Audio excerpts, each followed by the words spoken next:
Untamed is going to be untamed. It's going to be a little crazy. I want to talk to my people. I want to talk to my brothers and sisters. We can have grace and humility in how we interact with other people. Oh, hot dog, look at you. And nobody talked about what's really happening. And let's have conversations about what truth is.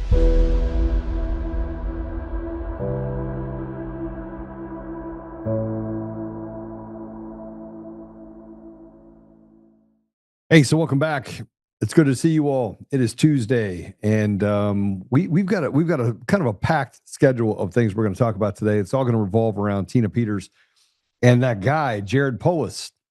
Now, keep in mind that Jared Polis is the governor of Colorado. Him and Phil Weiser and Jenna Griswold, the three musketeers, along with investigators, other lawyers, DAs, people that have stood in the way of justice and have done so for quite some time. These are the people that we're going after. This is the epicenter of the theft of elections. And how long has it been going on? I would venture to say that elections for the last 20 years have been stolen. So let me just tell you what that means to you as I bring our guest on here in a minute. How many laws did they pass by stealing elections? How many people that were erroneously put in positions of trust because of fraudulent elections? How long have these systems stole the voice of the American people? And can we go back the last 20 years and wipe all of those laws off the books? See, the reason why they're walking this tightrope is they know that if they admit that it's machines, they admit that it's the mail-in ballots, then they also are admitting that the fraud that we have today means you live in a paper tiger society. And guess what? I don't think that I'm right. I know that I'm right. But they didn't want to create any sort of legal culpability. That means no judge that is in a position of trust over the last 20 years should be in that position of trust. But then again, we've been trying to get term limits in the Congress for how long? 30, 40 years? It's supposed to be representative of the people. The people overwhelmingly, over 95% of the people in this country want term limits. Did we get that? No, because we live in a slave state. We're going to talk about a lot of things today. We're going to talk about cash money, Kardashian Patel. You know, oh man, I can't even get into the fact that it's such kabuki theater. I'm really glad that there was a picture put up by Ryan Fortier, and one of the picture he had, it had a bunch of people that are in President Trump's cabinet, and noticeably absent were Kardashian Patel and, well, Kardashian Patel. Oh, well, there's a few others, but I mean, let's talk about the ones that I think noticeably should not be there. Pam Bondi and Kash Patel. Two really bad people, in my opinion, that are not serving the interests of the American people. Let's get to it. I'm not going to waste a lot of time. We have Juan Savin that's with us right now. We're going to go through and do a Tina update. Before we bring him in, I want to go through something really quickly. I'm going to bypass the stuff on the Kardashian Patel. I do want to play this cut. This is discussing election fraud during a briefing with the president last week. This is Tulsi Gabbard. And then I'm going to show you the report from Rasmussen. But let's play this cut first, cut A3. I've got a long list of things that we're investigating. We have the best of the best going after this. Election integrity being one of them. We have evidence of how these electronic voting systems have been vulnerable to hackers for a very long time and vulnerable to exploitation to manipulate the results of the votes being cast, which further drives forward your mandate to bring about paper ballots across the country so that voters can have faith in the integrity of our elections. Okay, so let me get to it really quick. And I'm going to say it as nicely as I possibly can. Cut the shit, Tulsi. Don't tell me that it's vulnerable to hackers. It's inside of the machines. This is a slap in the face of every single person that's been out there working on election integrity. Every single person. Every report that's ever been filed, every piece of information that's been given, you walk past it and you sniff the ass. Look, I got to tell you something.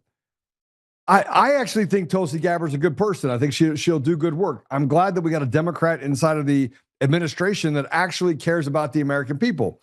But what you just saw is garbage. They're vulnerable. They think the American people are stupid. And maybe a large portion of the American people are stupid.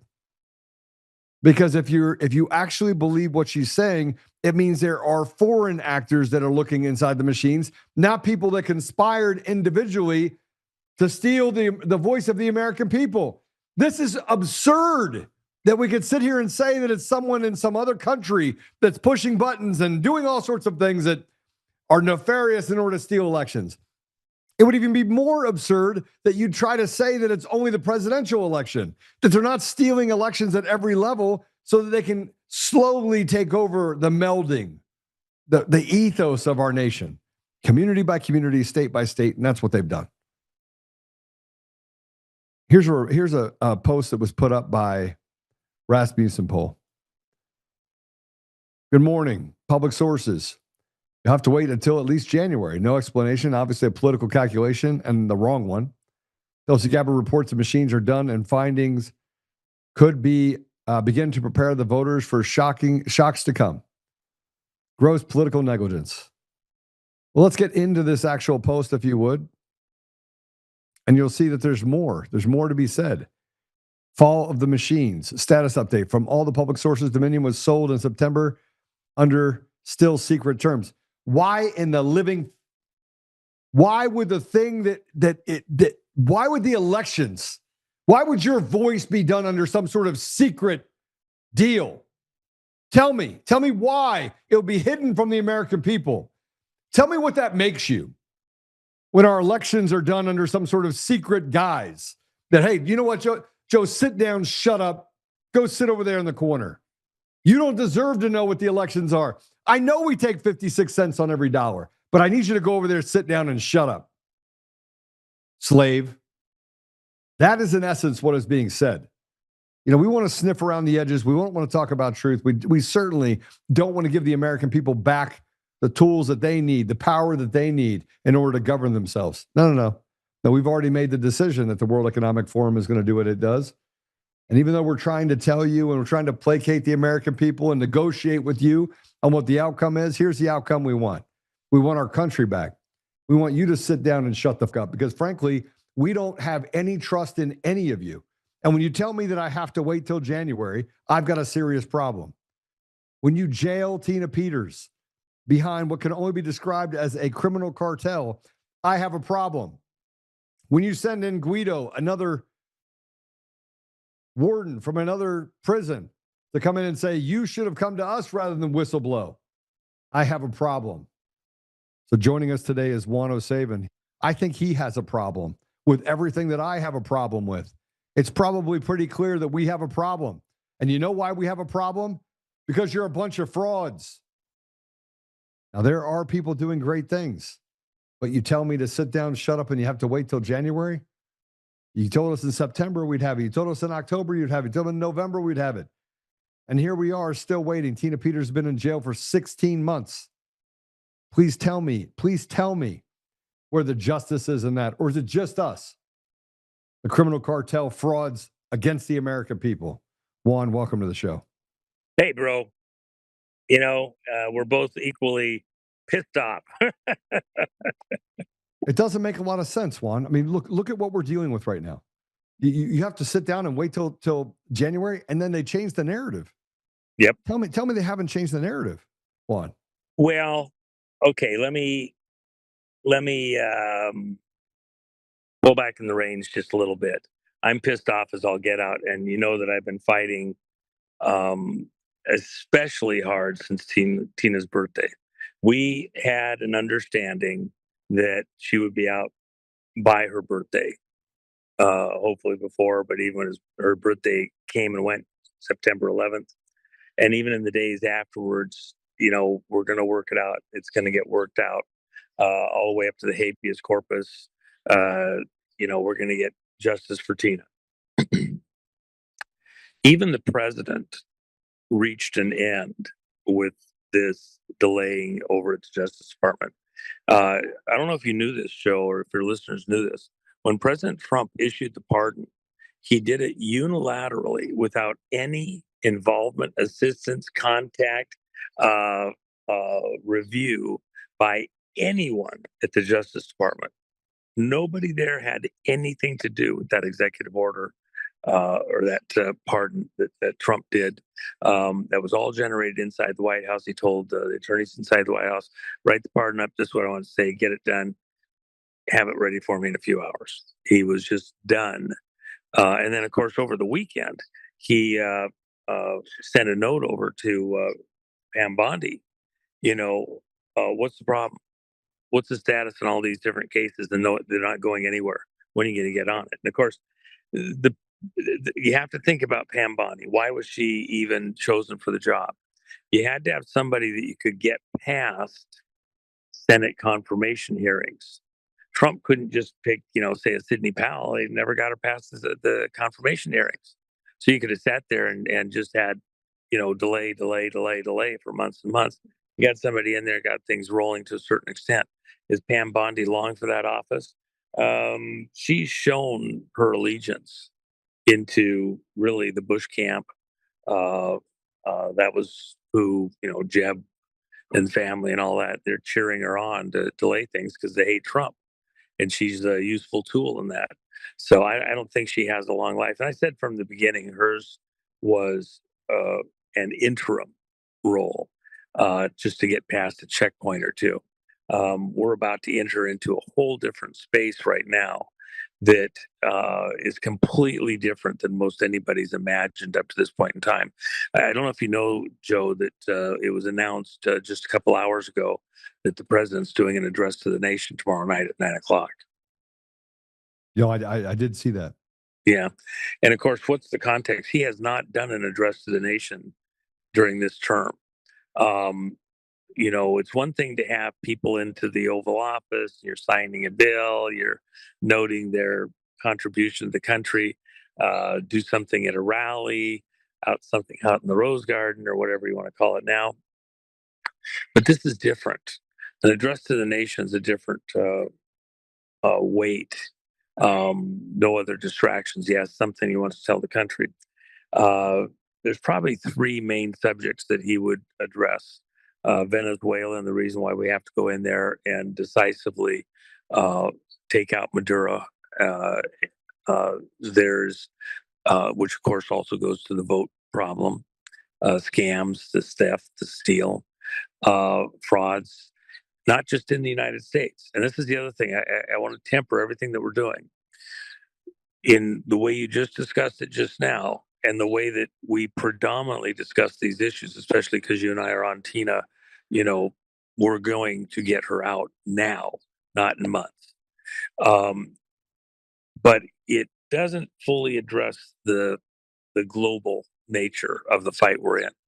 The guys that we have in the U.S. now that are testifying before grand juries that we got out of Venezuela and other locations, they have, in their affidavits, in their testimony, said that they stole the elections, engineered the elections, put people into power who weren't the will of the people in 71 countries plus the United States. Yes.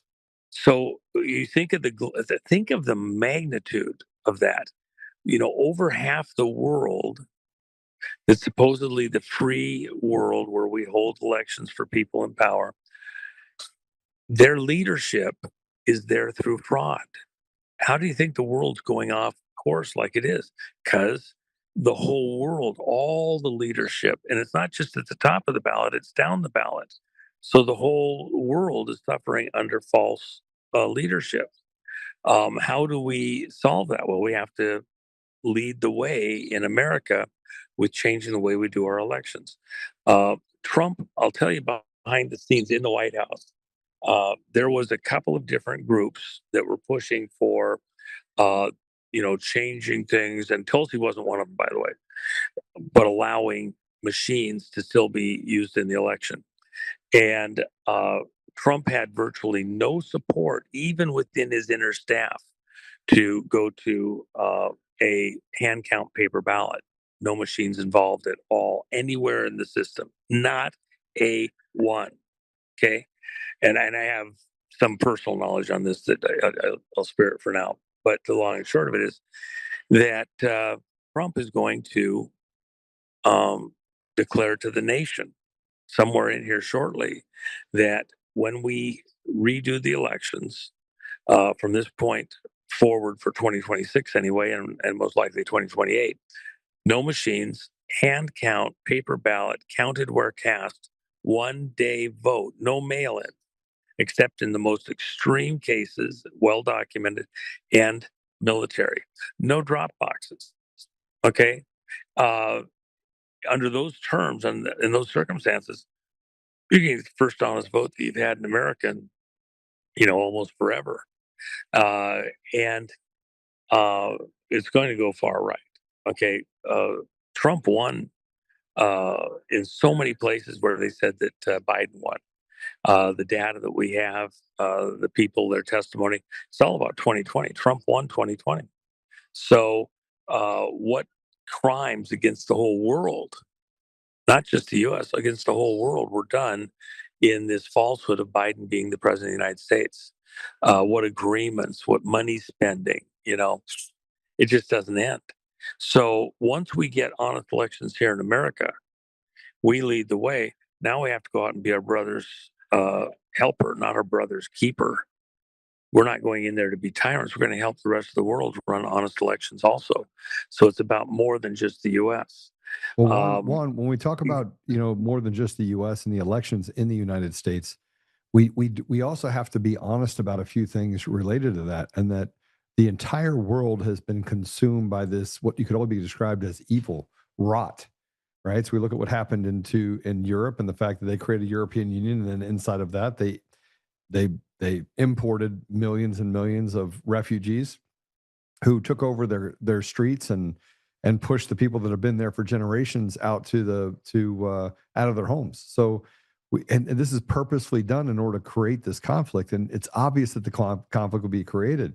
But how are we going to go into other countries and institute free and fair elections when the people within our own government, the government structure itself, are deeply connected to the system, this globalist society? Call it globalist, call it World Economic Forum, call it the Soroses of the world. We're infiltrated even on the right. Like, there is only one party that really represents these interests, and we're not in it. We're not in that party. Yeah, no argument for me. At some higher level, let me just say this, and I'll say it during all of my interviews because it's so core to this, but most Americans have no concept.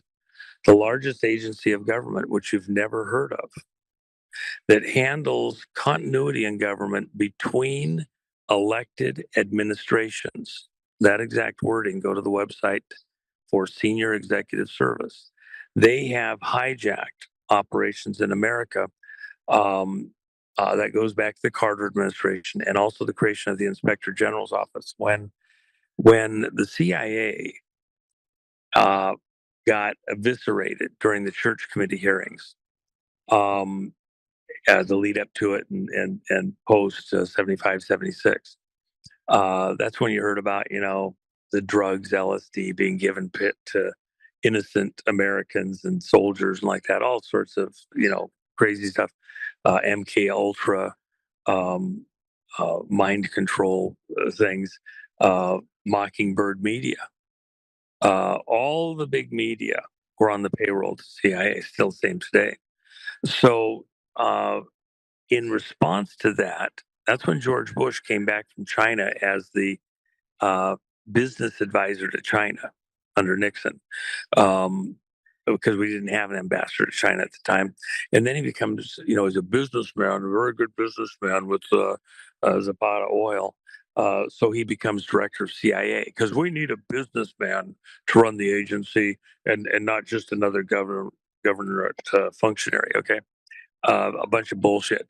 What was their deal? Bush and crew, these,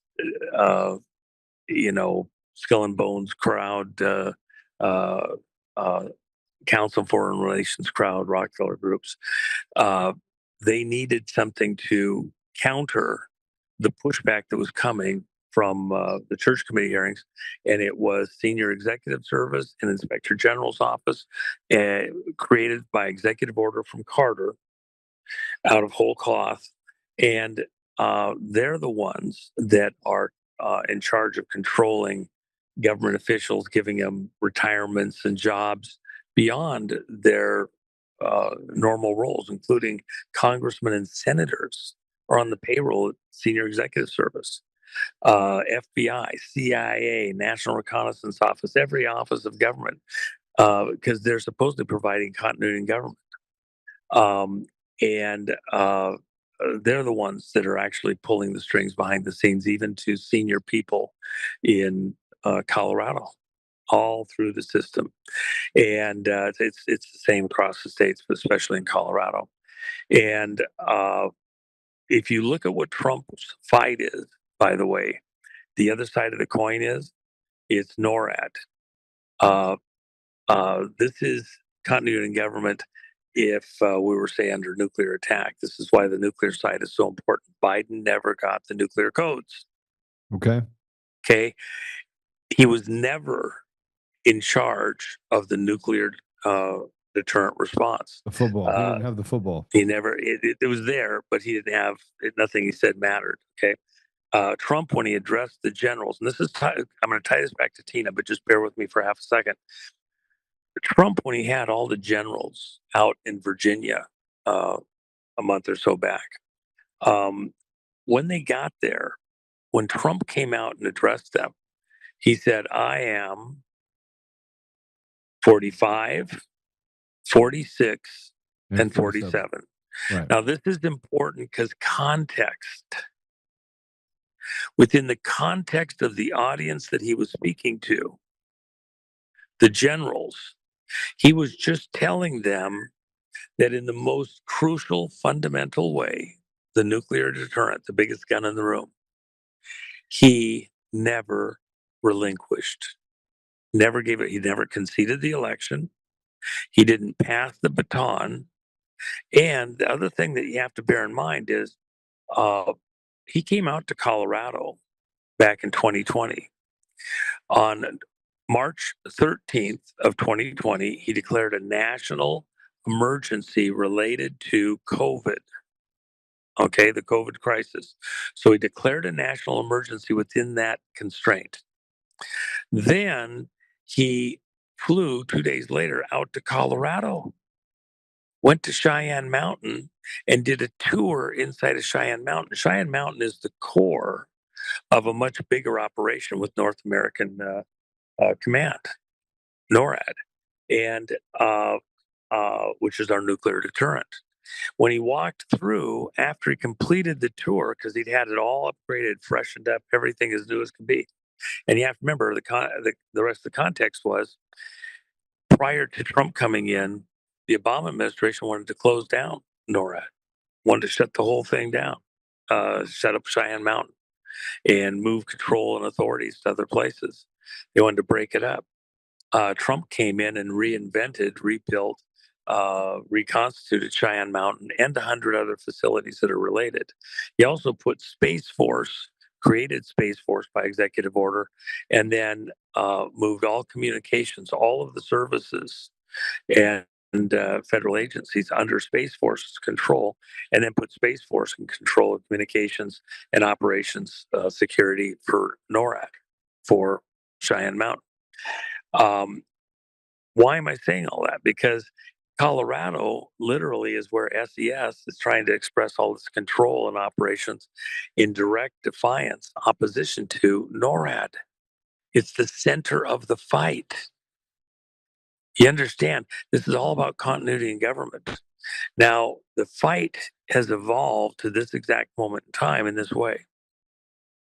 Trump issued a pardon. Trump, as the president, has superseding authority over everything going on here. He issued a pardon for Tina Peters. The governor of Colorado says that his state has more authority in this matter than the president does. And it's a standoff. Now, Peter Tickton, in his letter to the president last week, which I'm sure you've read to your listeners, said that no issue of this specific type has ever been adjudicated concerning the federal and states' rights. You'd think, oh, well, there's lots of cases, not in this kind of a situation. No, doesn't exist. So with that in mind, you're going to have to adjudicate this. In the meantime, the tie goes to the runner. Trump wins. Federal supersedes over, uh, has predominance over the state and all of those state employees. If they want to listen to the governor or to the president, have to make a choice. But the president's going to win this. They are obligated to uh, obey this federal pardon action and not the governor. Does that make sense to you? Yes. Fully. And let me just add this one thing, just so that you know. Here's the crisis that is in the prison system right this second. Colorado has a supermax prison. That's where you got El Chapo and the Unabomber and all these other things. Okay, Yes. the prison guards belong to Federated Employees Union. Okay, and on the federal side or on the state side and federal side?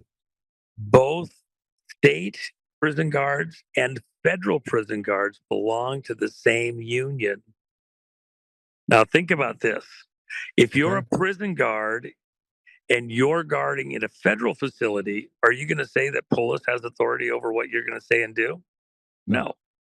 But you see, the problem is those same prison guards have to then say, oh, but I do believe Polis is in charge here in this matter, except no court's ever found that. There's never been a decision on that. All you have is Polis telling you that the states' rights supersede the federal authorities in this situation. It's kind of like judges telling President Trump that he doesn't have authority as the commander in chief to do the things that he's doing nearly 200 times. Right, and the point is that's why Trump had all of the generals out there at Virginia to make sure they understood. They heard it from him directly. I'm in charge. You got a problem with that? You're out of here because I'm in charge. And here's the other thing that's not really realized by most people.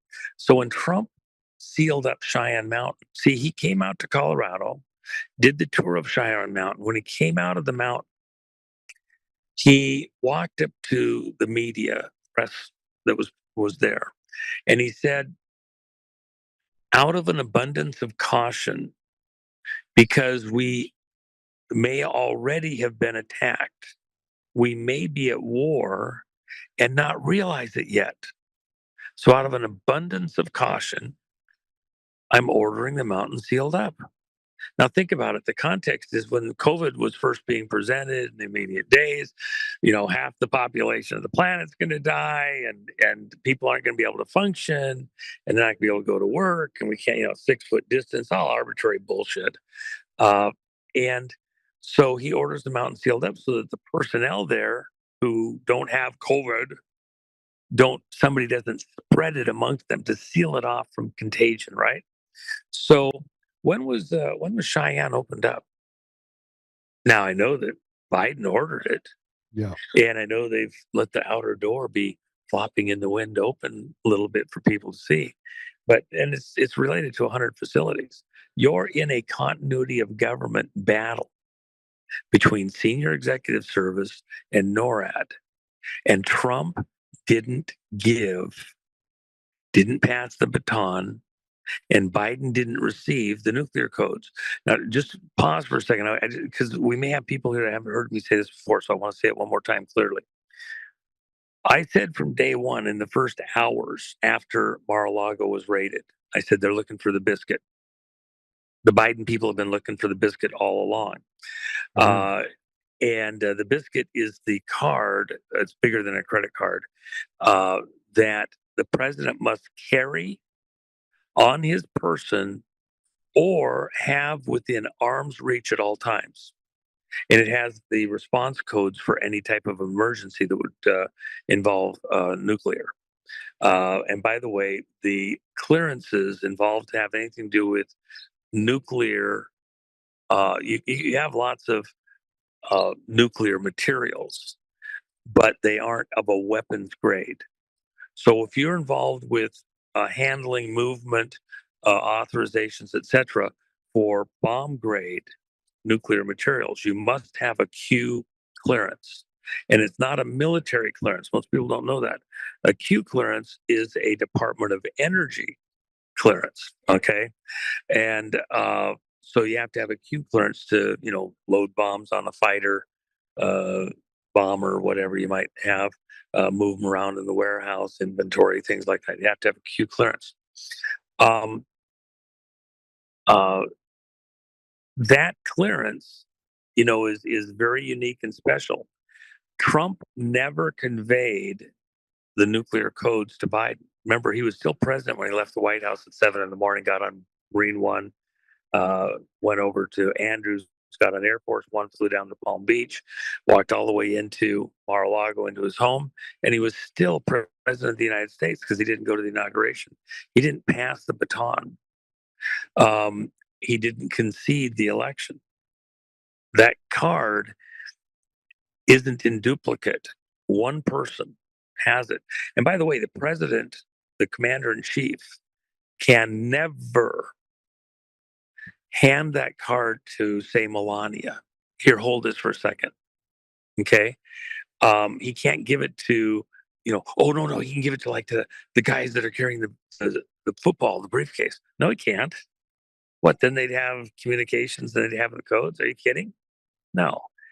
No one. It says in the code, which goes back to 54 concerning nuclear and beyond, that he has to maintain it on his person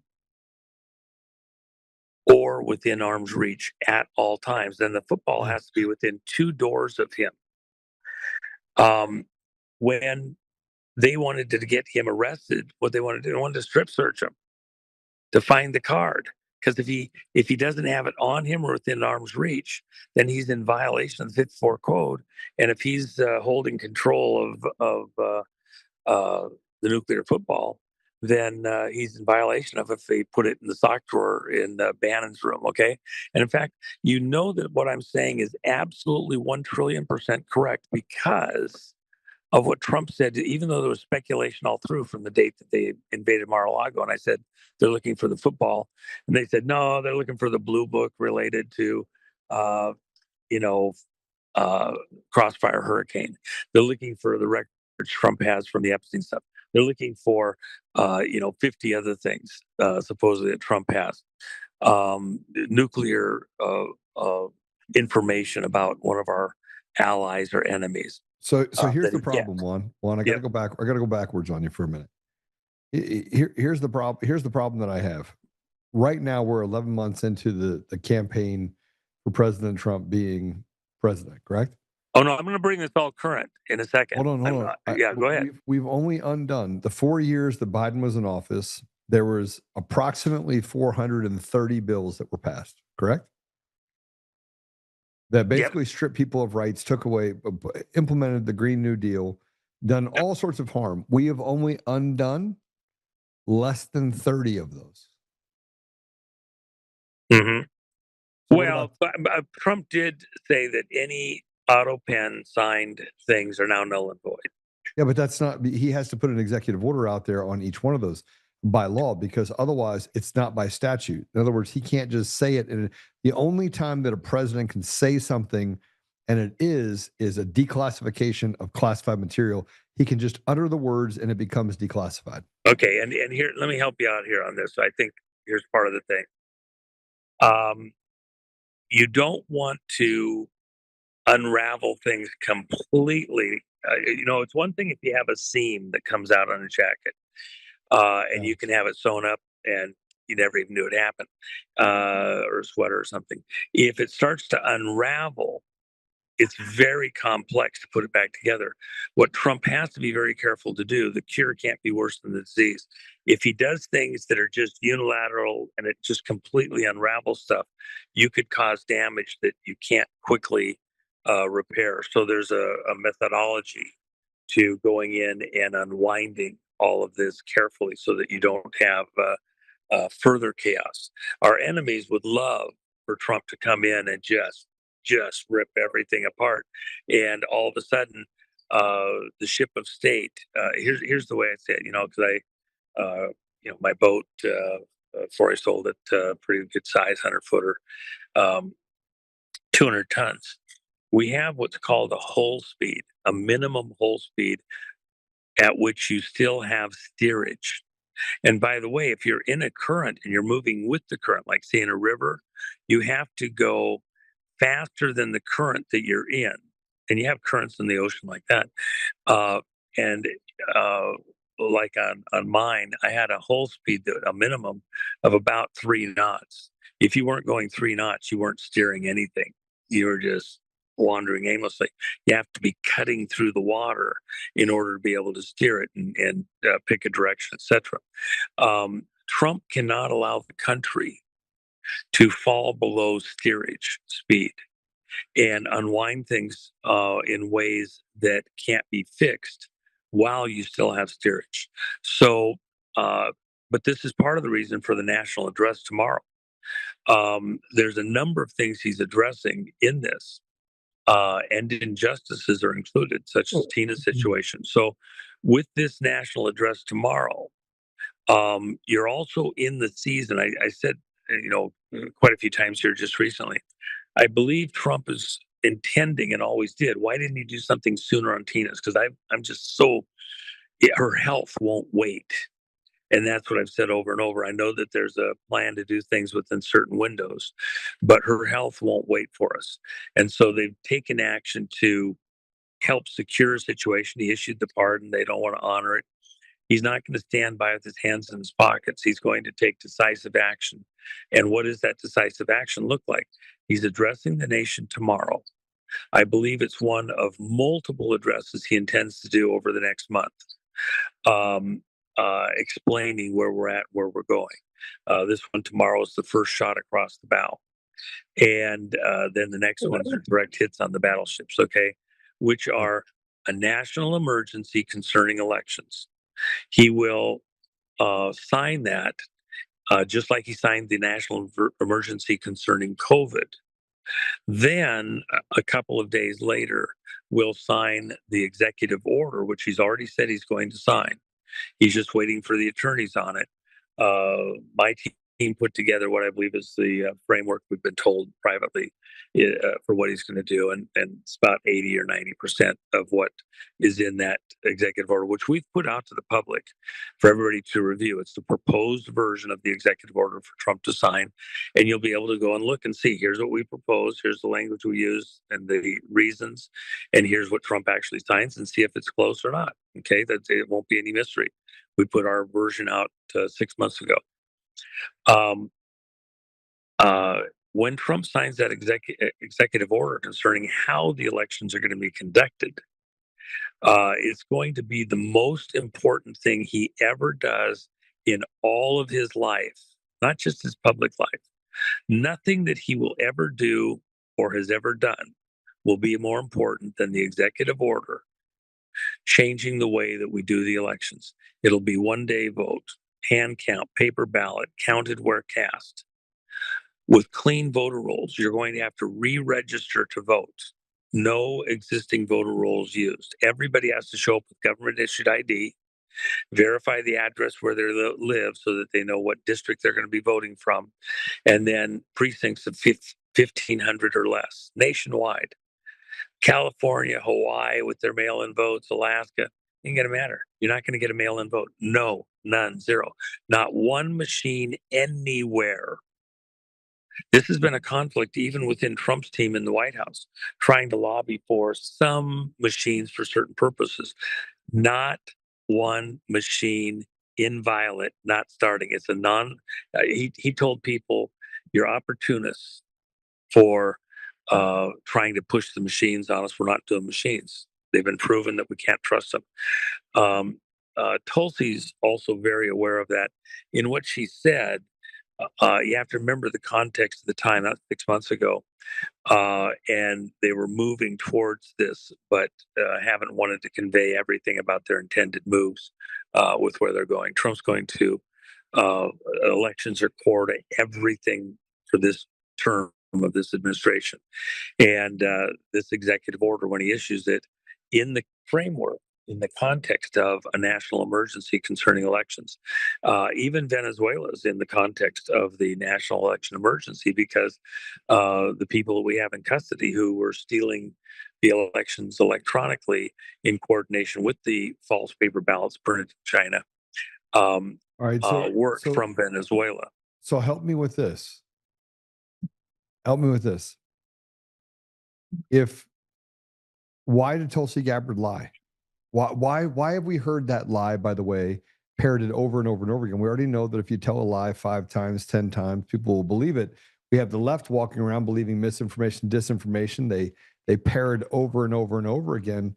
Juan, why is she lying? She's openly lying. She's creating a narrative that separates the machines, mail-in ballots, and the people in our own country and saying, well, it's hackers and people from another country. It's not true, Juan. It's people right here. Hold on. Maybe I'm not understanding something. I want to make sure that I do understand it. You're saying she's lying because she hasn't acknowledged the domestic side of the fraud. Yeah. In other words, she's lying by a half truth. Isn't that maybe a half truth is a lie? Okay, it's true that we had the foreign hacking, but that she hasn't acknowledged the domestic side thus far is a lie. Is that what you're saying? It's not. It's how she says it.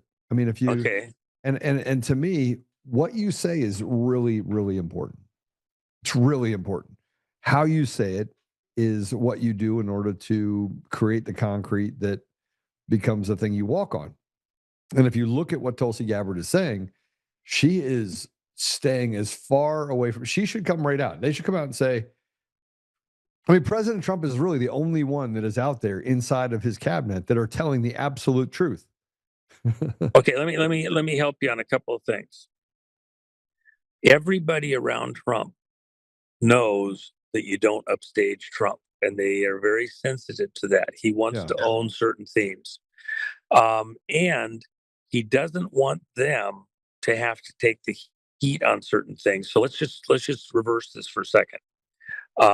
In Tulsi's defense, because I know you're not anti-Tulsi, you're just pissed I'm not. We're not getting it. I love that woman. I think she's awesome. Right. Okay, so within that context, and we can disagree with people and still be friends or still like them and still be vehement. You can't do what you're doing. You can't say what you're doing. So, that the angst with Tulsi is the angst of fellow warriors, right?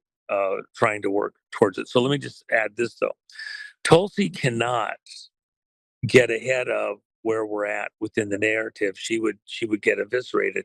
Have we thus far proven in a court of law or got anybody that's actually, at some crucial moment within the testimony somehow that has proven the vote fraud? Well, we would say yes on the Tina stuff and all that, yet it still hasn't been adjudicated correctly for us. So what Tina got sleeper cells, Juan. Well, but no, I'm saying it different here. Tulsi doesn't have the latitude, legally or morally, to go places that she believes are a certain way. She has to constrain herself to what we know or don't know, because she's in a position of authority where what she says has weight. It has implications out to the public and like that. So she's had to choke it back a bit for the moment we're in. I think it's easy that, yes, we're coming to a moment where a lot of these things are going to be fully accepted. You and I have the ability within our opinion to make these statements, but from her official position, I don't think she has solid ground. It would be reckless. Remember, she still has to answer to Congress. She has to show up at Congress periodically and give an accounting of where we're at in things she's doing in her office. So if she was to say that we have proof that the elections are frauded internally, besides the external, which we do have proof here. Now we have the guys testifying before grand juries right this minute. Okay, not just one, by the way, multiple grand juries. One in particular is going to be a really bad hair day for somebody in Colorado, and it won't be that far out. But the reason I say that is that, if she was to make a statement and be a little bit too generous on it, when she gets grilled in Congress, on what are you basing that on? Give me the exact proof. Has that been adjudicated by a court? Do we have anything to prove what that person said or what you're seeing is actually the full end of the whole story? And if you don't have that, you said it. Now Congress is coming after you like you lied because you said something you can't back up. Right. Exactly what you're saying in reverse. So she has to be very choked back exactly what she's saying and the way she's saying it. And she can imply that we're looking at things further, including domestically, but she can't get ahead of the game, ahead of the narrative, casually, recklessly, because she would literally put her job, her role for the country on the line by what she would do. Does that make sense to you? Yeah, it does. I don't. One, I learned a long time ago to always come through the front door, never go through the side door or the back door, because you lose the respect of the people around you very, very quickly. And so maybe I just look at it differently in that, I understand that there's showmanship that has to occur, and that to a certain degree, you want to make sure you can play hide the weenie just a little bit longer. And well, I don't think this is showmanship, though. See, she has to legally be able to go before Congress with these regular updates, and they can call her anytime they want. We want to understand this. She does not have the legal license from her position to say something as though it's a fact, which they have not conclusively already, got some gun, because Congress addresses things in a certain way. So what they're doing is for example, President Trump had the legal latitude to tell his cabinet when they came into office where we're going. Because remember, Tulsi, in what she said there, she said something very interesting. She said, Mr. President, it's just like you said. We are going to have to go to a hand count paper ballot. We now have proof of a stolen election regarding 2020. So she went as far as she possibly could. And I guarantee you her legal staff advised her on every word she said, what she could say precisely, and where she had to stop. Sure. But what she told you in that statement was what Trump had already said. It's just like you said, Mr. President. He'd already told him, I'm going to a hand count paper ballot. She gave him, it's just like you said. Trump has already told them how he is going after this rigged election. He can say that. He can have that opinion. There's nothing Congress can do to call him on the carpet.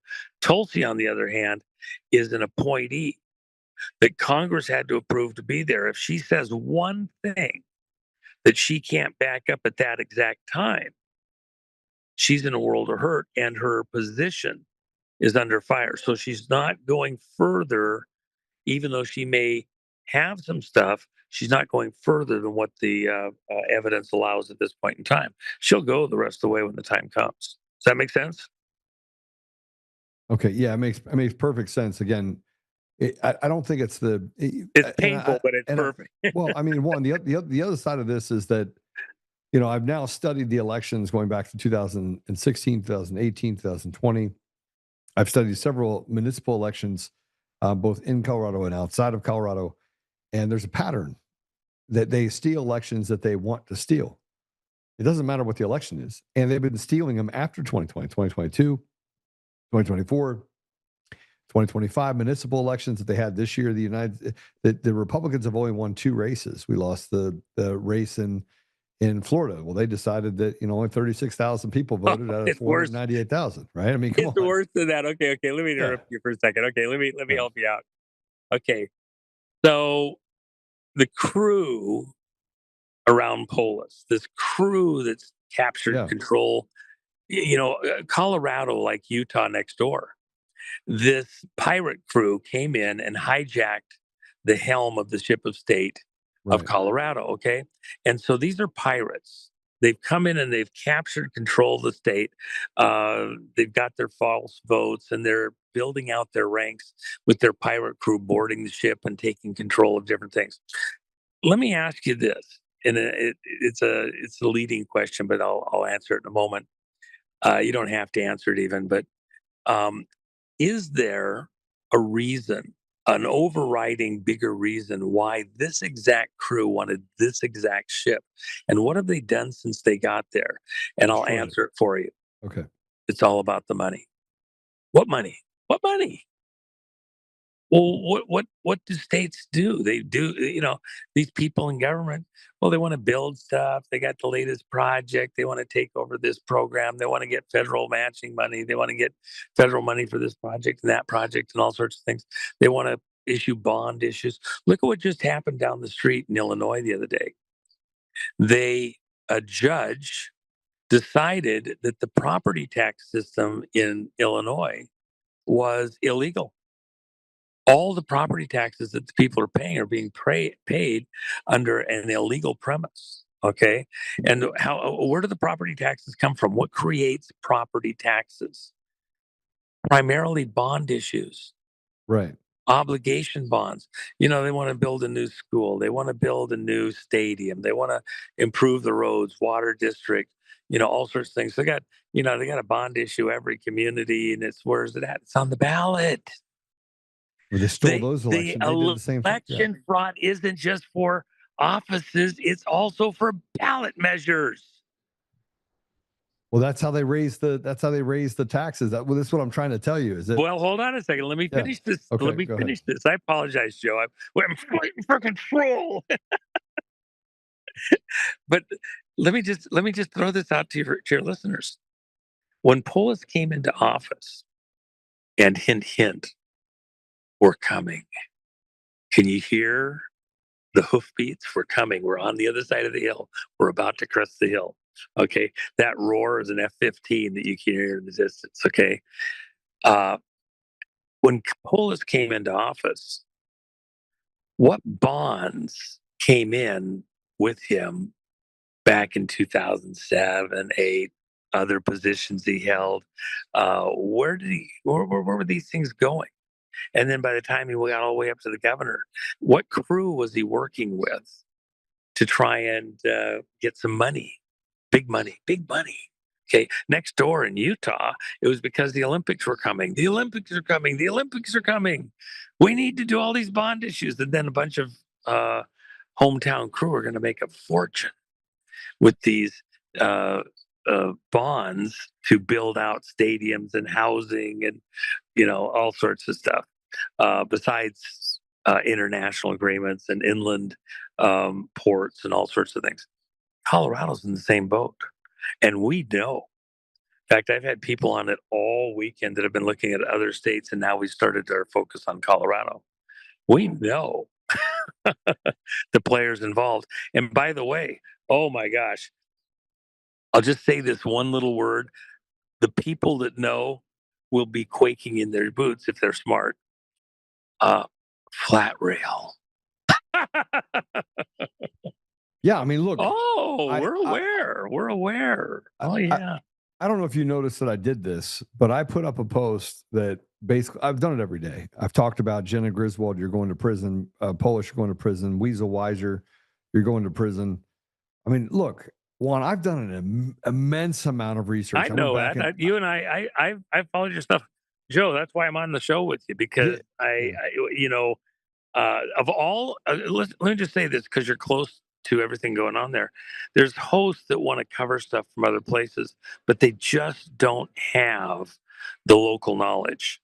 And so of the hosts that rally from Colorado, who's in the same zip code as you are? I don't know if there is anybody else. I mean, the only one that I hear that gets it truly for the most part and is getting a large audience people, is you. Well, but I mean, but I'm telling you, I'm giving you a hat tip. I don't know anybody else that's been on point with this stuff like you have. And yes, let me just add this: that there's a bit of a vitriolic cadence. Well, if Trump was soft spoken, if he was like Speaker Johnson, can we all just get along here and we got to fight hard, really, really, we do. We got to come together. Would he have gotten anywhere? No. It's the New York piss and grit. That vinegar that you don't like is exactly why Trump is where he's at today. If it wasn't for that kind of attitude to take on the media, to take on these falsehoods and these people pronouncing them, Trump would be as worthless as the rest of them. It's that grit and that demeanor that's the reason we even have a prayer. So if you're a bit vitriolic, if you're a bit harsh, and excuse me, you need to have a squishier handshake, Joe. Please, okay? Yeah. Gosh, you're just so abrasive. Please. It's the thing about me is that I was a very diplomatic person. I was a very, I learned to be to use my decorum, to have conversations with people and get things done. And then in 2020, that all changed for me. Juan, it changed for me because they took from me what was never theirs to take, and they took it from a lot of people. They took it from Tina specifically. And so then I went into warrior mode. I went into the mode of, I've never seen a fight I didn't like. And it's a part of me that I wish that I could have put back to sleep some days, because it makes me, or frankly, it makes me incredibly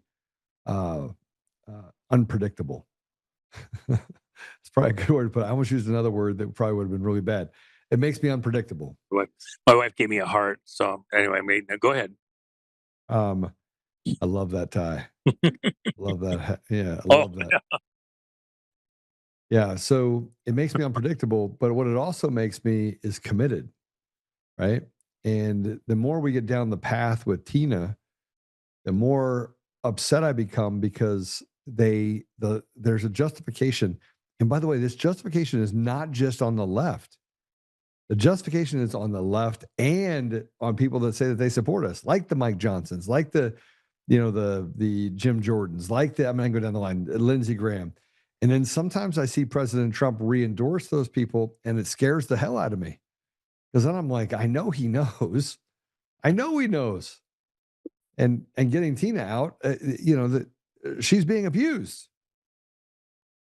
Well, let me just add this, Joe. The work that you and I have done, even over the last month, when they didn't get Tina out, and we'd played nice all the way up to her birthday, and okay, we're working it. We understand there's this difficulty, there's that. Justice Department, and then they completely abandoned. It just was. There's no prayer. You couldn't wait another day. Her health is failing. We went to a different gear, okay, and as was appropriate. No more patty cakes. I'm done with that. It should never have been allowed to get to this point in the first place. It just had to go to another level. And so, I've done 45 shows in the last month. Just about Tina. I pushed everything else off to the side. I don't want to talk, there's financial, there's war, there's Venezuela, there's Japan, Mideast Asia, all sorts of things in other states. As far as I'm concerned, all of it, the pivot point for all of these things is Tina. And by the way, let me just add this one thing. And I know Tina knows this. And so she doesn't want the wrong thing just to get something. She's come this far. We got to complete the course we're on. In this 5G chess that we're in, just imagine a chessboard where there's 5 boards stacked above each other and below. And the top board and the bottom board are veiled. You can't see the players on them. Yet both chess masters can pop people in and out from their board that's veiled. So Trump has a veiled board. His opponent can't see it, and neither can the rest of us. Our opponents have a veiled board, and we can't see their players, but they can pop in out of nowhere, pop out to nowhere. disappear and seemingly be gone and pop back up. For the whole world, you're only seeing the three main boards. Well, that's complex enough, let alone they got boards where somebody can pop in and out and you didn't even know they existed. In chess is a game of attrition. So it has a limited number of moves. It's not like other stuff where it continues to expand and divide. As players come off the board, there's fewer potential moves. As players come off the board because you're taking out players. That's the whole point of chess. It's a game of attrition. And so you sacrifice players to gain position. But Tina's not a sacrifice. Let me tell you what's going on with Tina. In chess, as you move across the board, if you're a pawn, and remember, the whole game starts with pawns moving across the board. Most of the first initial moves are pawns moving out of the way for pieces behind them. And they get across the board and they get taken. They're sacrificed because it forces the other team to make a move to defend themselves or to move forward aggressively, and they take out pawns in the game. But one interesting thing about a pawn is if the pawn makes it all the way to the other side of the board, it's kinged. It becomes a queen. With all the power and latitude of movement of the queen, the most powerful piece on the table. You have two rooks, you have two knights, you have two bishops, you got one queen. And it's all there to protect the king. In this particular case, if Tina makes it all the way to the other side of the board, which she is going to, she will be the most powerful piece, as powerful as any other piece on the board and more. As the existing queen, she will have all of that power. And now your leverage on the game increases exponentially. Tina's going to be able to talk not only about election fraud and how to correct it moving forward, she's also going to be able to talk about what has to be done in the prosecution. She's not just going to testify at trials with judges. She's going to be testifying at Gitmo and similar facilities. There's three of them in tribunal settings against Americans involved in election crimes against America. Think about that. This is going to a whole nother level. And by the way, even going to your conversation with me here just a minute ago, those people that participated in frauding the election domestically are in fact conspiring with foreign actors. So at a technical level, they are a foreign agent. And it is foreign interference, even if they're domestic and they're here in the country, they've already realigned themselves with foreign agents. And by the way, for people that say, well, I just moved a thumb drive and I knew there was stuff on there, but I did that because I was in on it, but I just moved a thumb drive. I didn't really change anything. I put the cardboard on the windows. Okay. Excuse me. If you're just a getaway driver in a bank robbery, hello, you can also be charged with everything that the guys in the bank did. If there's a murder, if there's a gunshot, you get charged with everything because you're an accessory to that crime. Correct. Okay. And they might mitigate some of the sentencing and like that, but they don't have to. And so you're involved in a crime to steal the election. There's a lot of people that thought their activity and actions were nobody's ever going to know. But when they do know, sorry, you were the getaway driver. I didn't know they were robbing the bank. Oh, you when they left with guns. Well, it's a dangerous neighborhood. And when they came back with the bags of money, and you pushed on the gas to get out of there, did you ask any questions? What's the bags of money here? Yeah, come on, man. Give me a break. These people are gonna suffer greatly, and they're gonna be looking. How much are you gonna feel heartfelt? I'm so sad. Poor Jenna. Gosh, she's had a really bad hair day. I feel so bad about Jenna. Right. She feel bad about Tina. Do any of these feel bad about Tina? How's it going to be when Governor Polis's $30 million is now Tina's $30 million? You think that's not going to happen? Tina has a suit against him because here's the thing. This is what I wanted to say to your audience today. There's 1,000 places that we could go to. Yeah. We've had papers, stuff that has been, out there presented to the warden and to the Department of Corrections director and like that, putting them on notice that their acts concerning Tina are essentially a violation of law and her civil rights. And so I have that letter. Yeah, well, that's the proposed one that is for publication. Let's get there in just a moment. But there's a letter now from John, her local Colorado attorney, that went to, he's written 2 letters now to Department of Corrections and to the warden, CCing Governor Polis, saying that they're violating Tina's civil rights. By implication, Tina can sue everybody involved, every single last one of them, including the prison guards. See, if the prison guards do something unlawful, unconstitutional, they violate somebody's civil rights, they personally can be sued. And the department, the union might back them up or whatever, but then again, they might not. And if their violation is egregious enough, the government can't represent them. They violate. They were outside their contract, their employment agreement. So the danger for all of the guards and people involved in the prison system in Colorado is, especially with publication, they're on notice that they personally are going to get the opportunity to be sued by Tina.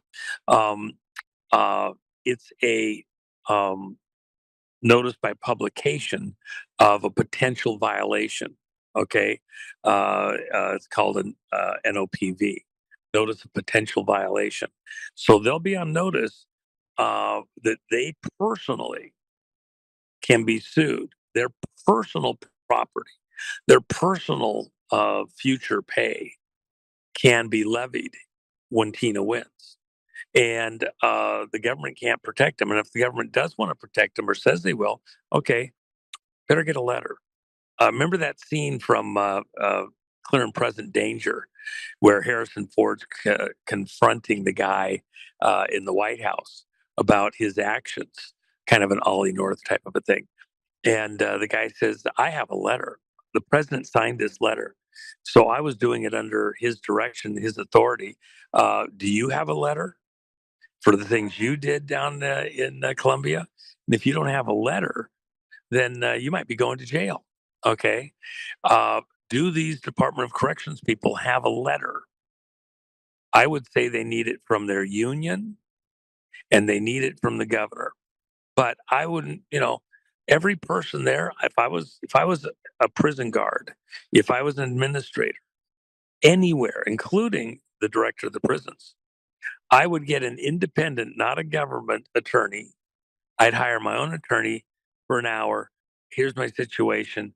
Should I get a letter and ask for the union to guarantee that they're going to cover your expenses for legal counsel, not the guy that just got out of law school last week and it's his first case, not the government attorney who, may or may not know where his ass is, but real counsel that costs real money to defend you for your actions while you had Tina in your custody and she was incarcerated and you had her protection, control, couldn't let her out when the president issued a pardon.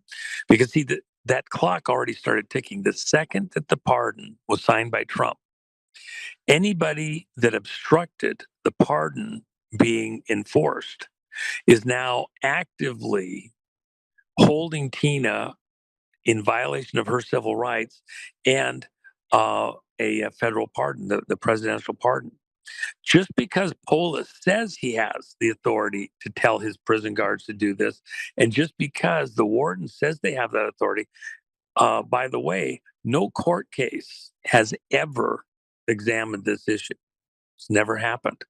And the presumption is that the president's stuff is right. And that's where the law starts. So you're going to have to prove that the president was wrong. This is an inversion of that thing with the 6 Democrats that came out, the Gang of Six, saying that you don't have to obey an illegal order. Okay, let's go the opposite way. All of those prison guards don't have to obey an illegal order. Is the order by Governor Polis, is the order by the warden legal that you continue to detain Tina Peters? You've picked a side. You better get a letter saying that if it turns out you were wrong and that they told you something that wasn't true, that they're going to cover your legal expenses and any damages. Because your house, your car, your classic might be on the line. Tina knows I love classic cars, so she might get some classic cars from you guys, trucks and 4-wheel drives, and I'll buy them at auction. I love classic cars. Yeah. So, but again, the people need to think in these kinds of terms. If you're in the prison system, you're in a very precarious situation, and you're going to be notified.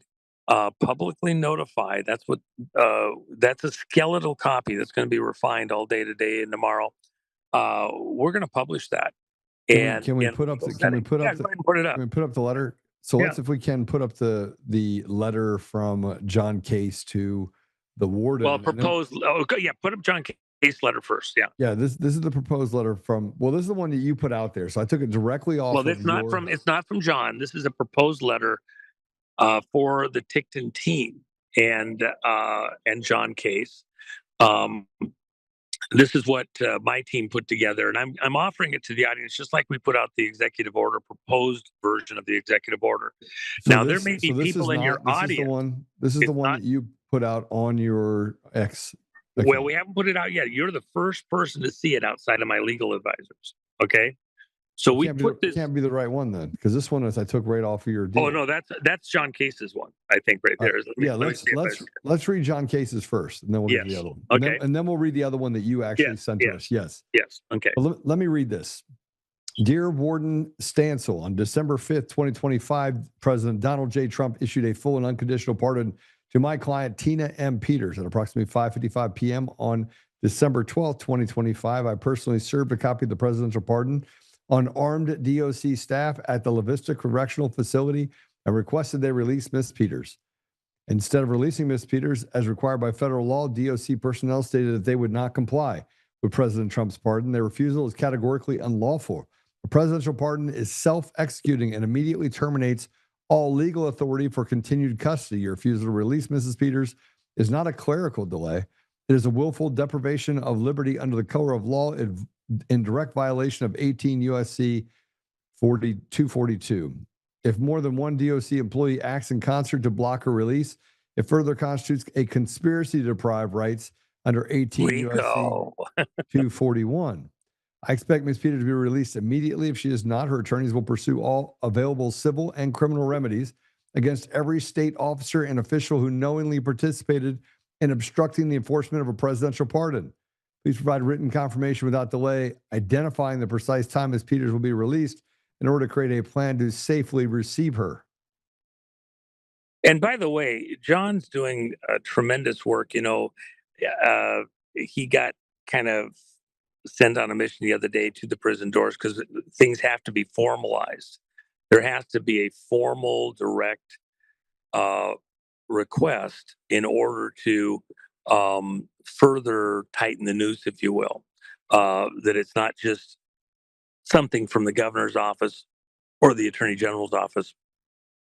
Those people at the gate put themselves on the line, in the fight, on a side, and I'm just following orders. I was told, okay, were the orders lawful?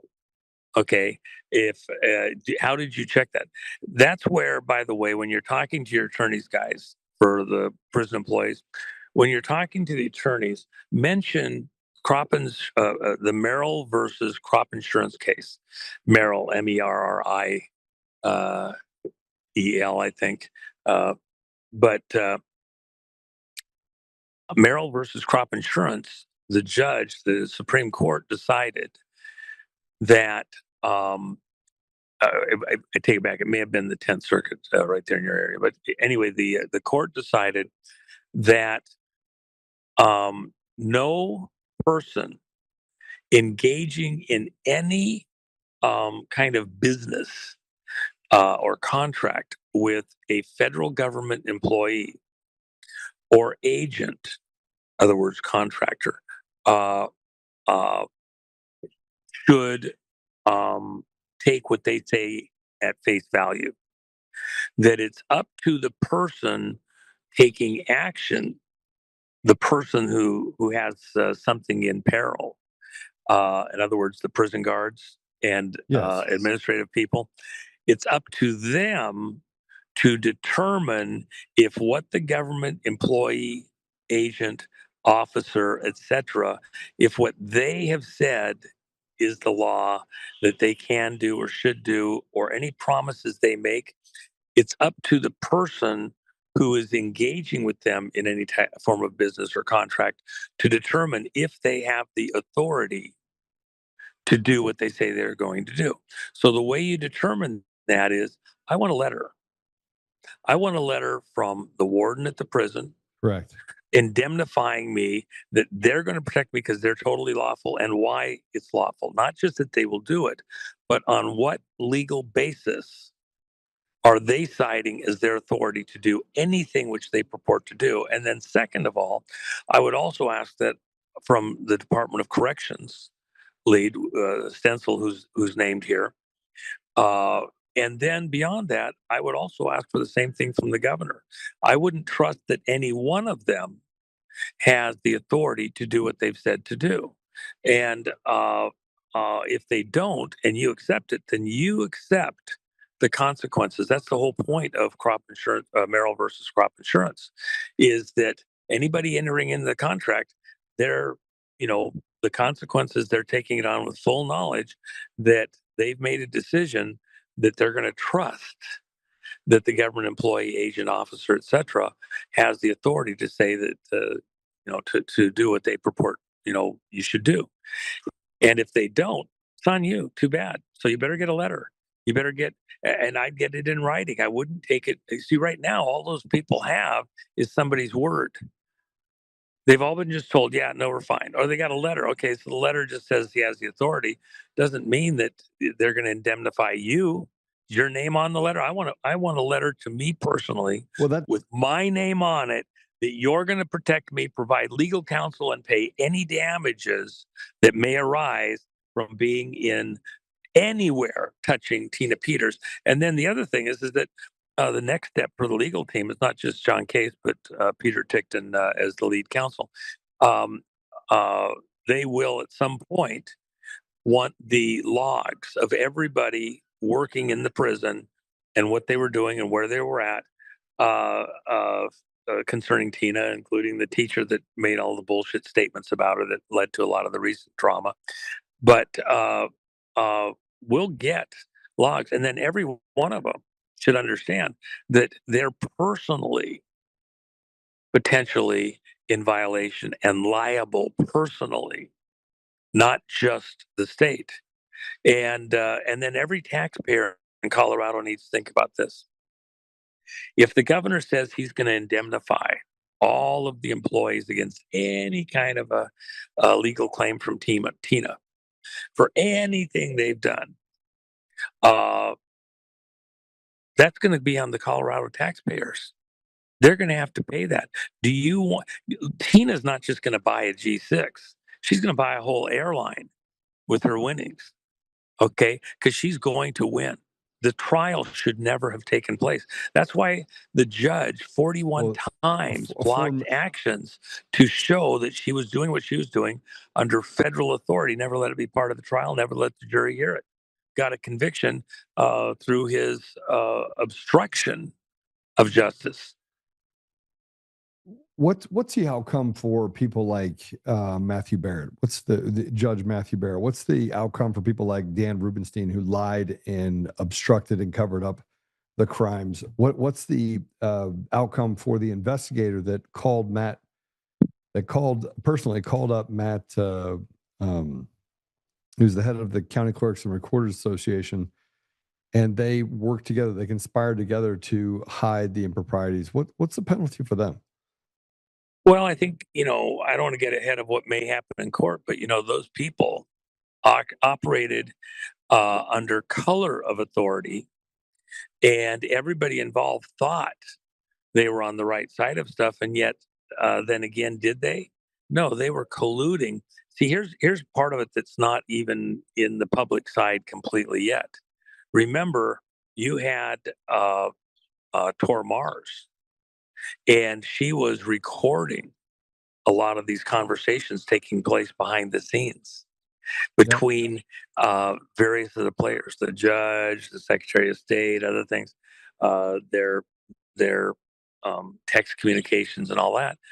I believe that's all going to come out, and when it does, if they were colluding in the way that it appears, I think eventually that's going to be determined to have been criminal collusion in order to deprive. They may not be getting out of this with just a fine or a loss of position. They may very well be in the very position that Tina's in because of what they did. So we'll have to see. I mean, I don't want to, state something as a fact before we get there, but I can guarantee you, they got a rough day ahead of them somewhere in here. It's going to be pretty epic. And these will take a decade to play through. Okay. So Juan, I don't care. As long as team's free, I don't care if it takes a decade. Let them lose hair over this. Let them, hand wring over this. The way they did to Tina times 10. I think it's appropriate. There's some kind of karma thing that's about to happen. And for all of this audience, it may be slow in coming to this reversal as the pendulum swings back, but the reality is, it is swinging back already. Even with what President Trump's going to do with his White House Oval Office talk to the country tomorrow, and every day afterwards, you're going to be seeing things that it's going to be like, oh, finally. Well, even there, it wasn't wrong that the president has taken as long as he has, because the issues are so great. There's so much at stake that you don't have the luxury of getting one detail wrong. The whole world is on the line here, and we're adults. Even Tina's situation over the last many weeks, the calls to the White House were trending all Tina, with all the things in the world for the last month since we pressed hard on this. Your audiences and dozens of others have been calling the White House, as well as Polis and everybody else. But it was the White House, it was President Trump, even the calls to the Justice Department. The White House, President Trump did what he did unilaterally. He said, okay, carry out of the way. I'm issuing a presidential pardon. I could care less what those, advisors. President Trump, he's got Job's advisors. Remember in the Bible, Job, his friends. Oh, yes. I'm very familiar with this story. And they're so, well, here's what you do. And then his own wife, okay? Job's wife tells him, you should curse God and die. It's that bad, okay? Oh, my gosh. Talk about advisors, right? So President Trump has horrible advisors. I've said this, horrible. Trump has actually turned to his attorneys in the Oval Office and said to other people, you're the worst attorneys. Do you see what I got for attorneys? This is the advice they give me. He's literally criticized in front of other people because they give him such lousy advice. So Trump says, okay, I've done listening to you guys. Presidential pardon, write it up. Here's what I wanted to say. Get it done. I want it in a few hours. And he got it done. He didn't even listen to anybody else. So we're here because Trump, done. But it's also because he's on a timeline, and he knows that Tina couldn't quite make it to the finish line without a little bit of support. And so he's not deviating from the main timeline, which is on a schedule regarding the national emergency regarding elections and the date he wants to put that executive order out. That's kind of written in stone. And so he's adjusting stuff with sending in, doing the federal inquiry about the conditions in the prison, calling attention to Tina, multiple times talking about Tina now over the last couple of weeks. And but even as important as getting Tina out is, he couldn't blow the larger game or get out of step on the timing, and that's tough to say or hear, but it's just the way it is. So I know I can see the comments from everybody else, and the thing that they're saying right now is that all of that is great. All that's terrific. You got thousands of people that are involved in this fraud. Thousands. You know what? Let me just add one little thing. Yeah. Isn't it amazing? They spent during Trump's first term tens and tens of millions of dollars building special port facilities at Gitmo, where they can take every single FEMA ship. Remember, within this crowd, a lot of you remember these FEMA ships. We're all going to be put in prison in FEMA ships. They're going to come for all of us, patriots, and blah, blah, blah. In fact, oh, by the way, yesterday and the day before, I was with Roseanne Barr, and she's doing a 6-part special. She just started filming yesterday, and it's all about the patriots and having to build underground tunnels, and they're all coming for us. It's a great comedy. Randy Quaid is her boyfriend. Randy Quaid. Dennis Quaid, who played Reagan. Randy Quaid is Roseanne's boyfriend in this 6-part series TV show, and she just started filming on that, and it's going to be epic, hysterical. She's such a great friend, but because we're going to make fun of these guys with a lot of what we had to go through. But part of this whole thing is that all the FEMA ships that were built supposedly to help in emergencies, there was the contention and the guillotines and everything else. Are we going to be put on those ships? You know what? In Trump's first term, he had the port facilities around Gitmo built up with concrete piering, sunk deep in water, so that they can't just survive with the FEMA ships parked at them, a Cat 5. They can survive a Cat 6. They literally sink the boats in place. And they can hold about 25,000 prisoners in there. And each of the ones is kind of specially built for the specific FEMA ships. So if you say thousands, we got a lot of room. We can house 25,000 beyond the main base, and we can still build out a lot of room at the base. So there'll be plenty of room for all of those people that wanted to participate. And there'll be different levels of problems for people that have participated. On the whole, it's going to be tough. There's a lot of people that they don't think we have the documentation of what they did, when they did it, where they were at, whatever. Truckloads. President Trump said there were truckloads. And my fear is that, and it's not a fear, it's a recognition of things that we've had to deal with before, is that we keep constantly talking about what we have. But there was a time, I know that. Look, Joe, I know what I have. I know that what I have is enough. Yeah, those complaints are not invalid, and I don't want to diminish in any way, shape, or form the audience here who is screaming for justice. The justice is slow in getting here at times. That's painfully true. But even if Tina could take it as long as she had to finally be at this point and do the turn. Yes. See, that's why I even mentioned the chess thing. All of your audience who've endured, who've persevered, who've stuck with this in their own lane, Tina's emblematic of a broader movement. That's why I've said, President Trump, you have to save Tina because she's emblematic of the rest of the constituency here. Everybody else, to some degree or another, feels similarly um, uh, an offense against justice for themselves personally, and they haven't been vindicated. They told the truth. The elections are frauded. They knew it. They worked to get honest elections. They did all sorts of things, and nothing, or inadequate, or the courts, whatever, didn't go through with the cases.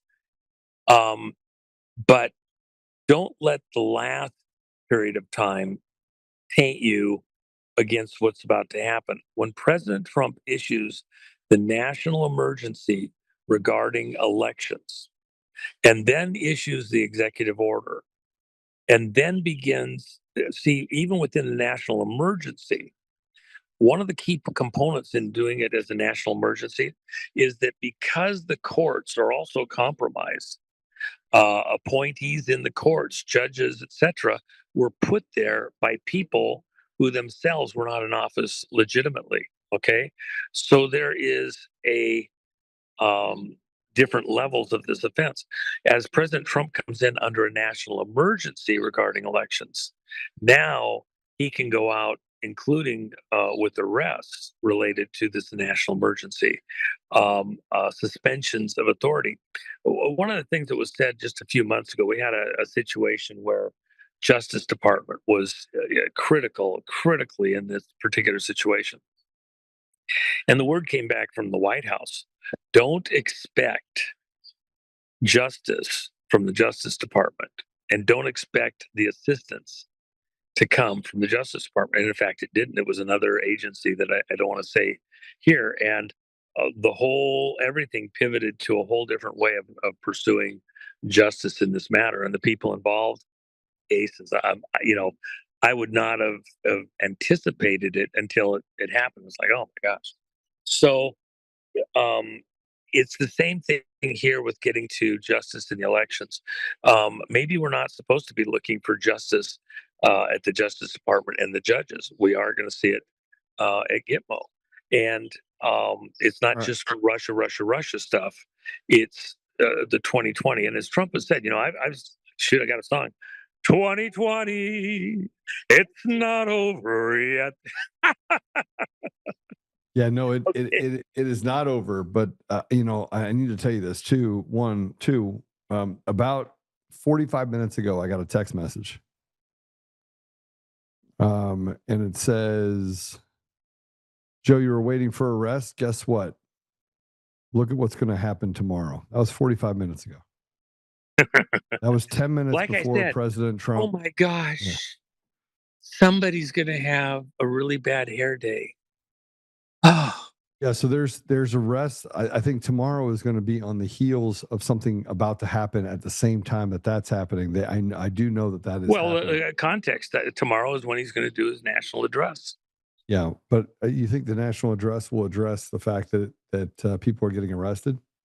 Well, don't expect the big arrest tomorrow. Again, there's a process here, and it literally happens in waves. So, we want the diners to have a chance to assemble. So we'll knock this down, then we'll knock down. They make a move, we make a move. It's a chess game, but we're in the winning position. They're going to be losing critical players all the way to the end here, from this point forward, is my opinion. I know. So we still have a problem, Juan. We have a problem. Her name is Pam Bondi and Todd Blanche. I mean, those are two very serious problems that we have because they run the DOJ. Again, I just told you, though, don't expect the resolution to come from the Justice Department. We were told that quite some time back. Okay, let's say it comes from the military. Well, it may or may not involve the military first round. But what it does do, there's something else going on that you're not aware of, and I can't say. But it is a process. I wonder if I know about it. I want that wink twice if same thing. Well, I mean, I when I Went out, did I had to meet with some of the people out in DC, I don't know, probably 2 months ago, I guess, on something. And I was pretty surprised we were getting their traction in that location, but it was excellent. And it allows for certain operations into Justice Department function, which the rest of the principals over Justice Department have no control over. So just watch, just watch.